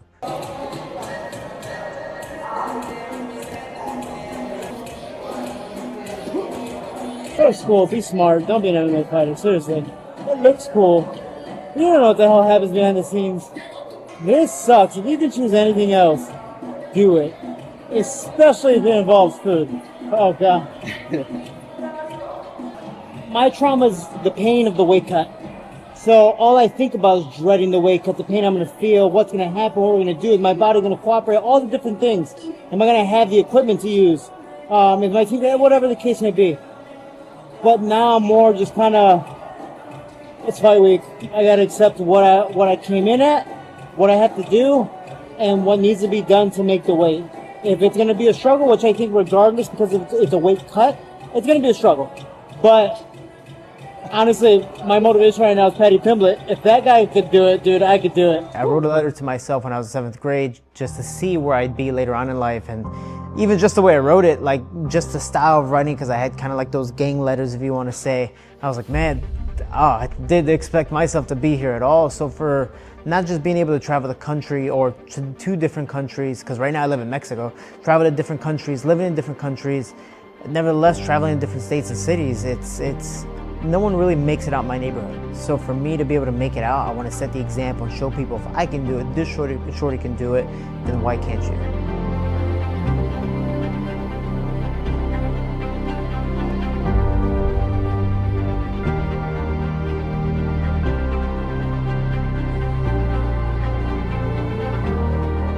I enjoy the lights, I enjoy the show. The more fans that are there, Justin Gaethje says this too, it's so weird fighting when no one's around. Like, you hear the hype, you know, even my last fight, like the walkout felt like I was coming out to a WWE, you know, WrestleMania event. I was just like, oh dude, this is like, I never even expected it. So coming out to Brave fights with the lights, the fans, especially going to countries where sometimes there's not many big fights and Brave comes and really showcases their events, everyone comes out. And for me being, you know, Hispanic and being in a Spanish-based country, like, man, I'm already having a great time. I'm getting along with Fight to One, the other co-promotion that we're working with. So this is my event. Even though I'm the co-main event, this is my event.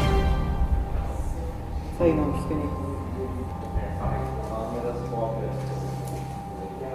We made it 57.4. Oh, dude, that sucks. Like, remind me not to get fat again. Because this is, especially now being 32 and being older and how like it affects your body, I can't blow up in between fight camps as much as I used to anymore. So it's like now I'm tired of pain. I'm not as young as I used to be where I could go up and down, yo-yo diet. I've had multiple injuries because of that. That's it. I'm done being a fat jerk. I'm enjoying myself, but responsibly. Watching around the world, Brave Nation, are you ready? This was my hardest week.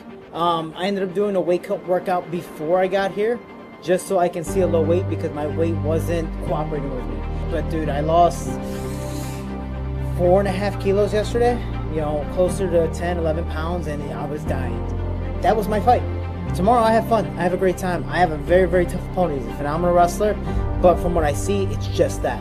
And as long as I can outlast that and move, I'm a defensive guy. So I don't know if you saw, he gave me chocolate. I'm gonna give him the first 3 minutes. I start slow anyway, so that's my gift back to you. I appreciate it. It's dark chocolate too, the way that my heart is through my stomach. So for me, man, it's gonna be a tough fight. It's gonna be fun, but I need to make a message known that I'm back. I'm back in the flyweight division. I'm ranked very high outside other promotions of how good I am at flyweight, and now being back here, being a bantamweight champion, fighting guys who are 6 feet tall or giants. Do I have somebody that's actually my height, my eye level? I can throw head kicks appropriately. I can do things that I want to do without having to over-exceed myself. So finally, you're going to see a real full version of me tomorrow, and I'm really excited to show it. My ancestry, I'm half Mexican, half Puerto Rican. A lot of people from the Caribbean side of the Spanish world were from the Canary Islands. So in a sense, I'm visiting like my ancestry type of land base. So I'm just like, oh dude, I'm home. So this is my event.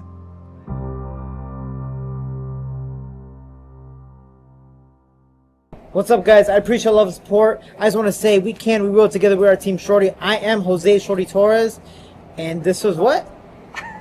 Off the record with This Brave. was, sorry, I get punched in the head for a living, man. This was off the record with Brave, and guys, No, just I'm that. back. I'm back. I don't care. I'm back.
He's getting closer. He's in. Oh, that looks He's tight. in, Phil. That looks so tight. He's in.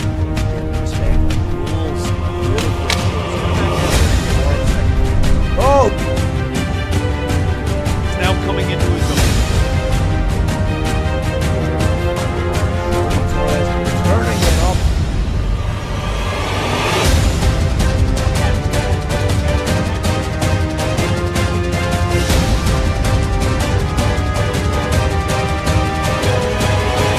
We have a majority draw, ladies and gentlemen.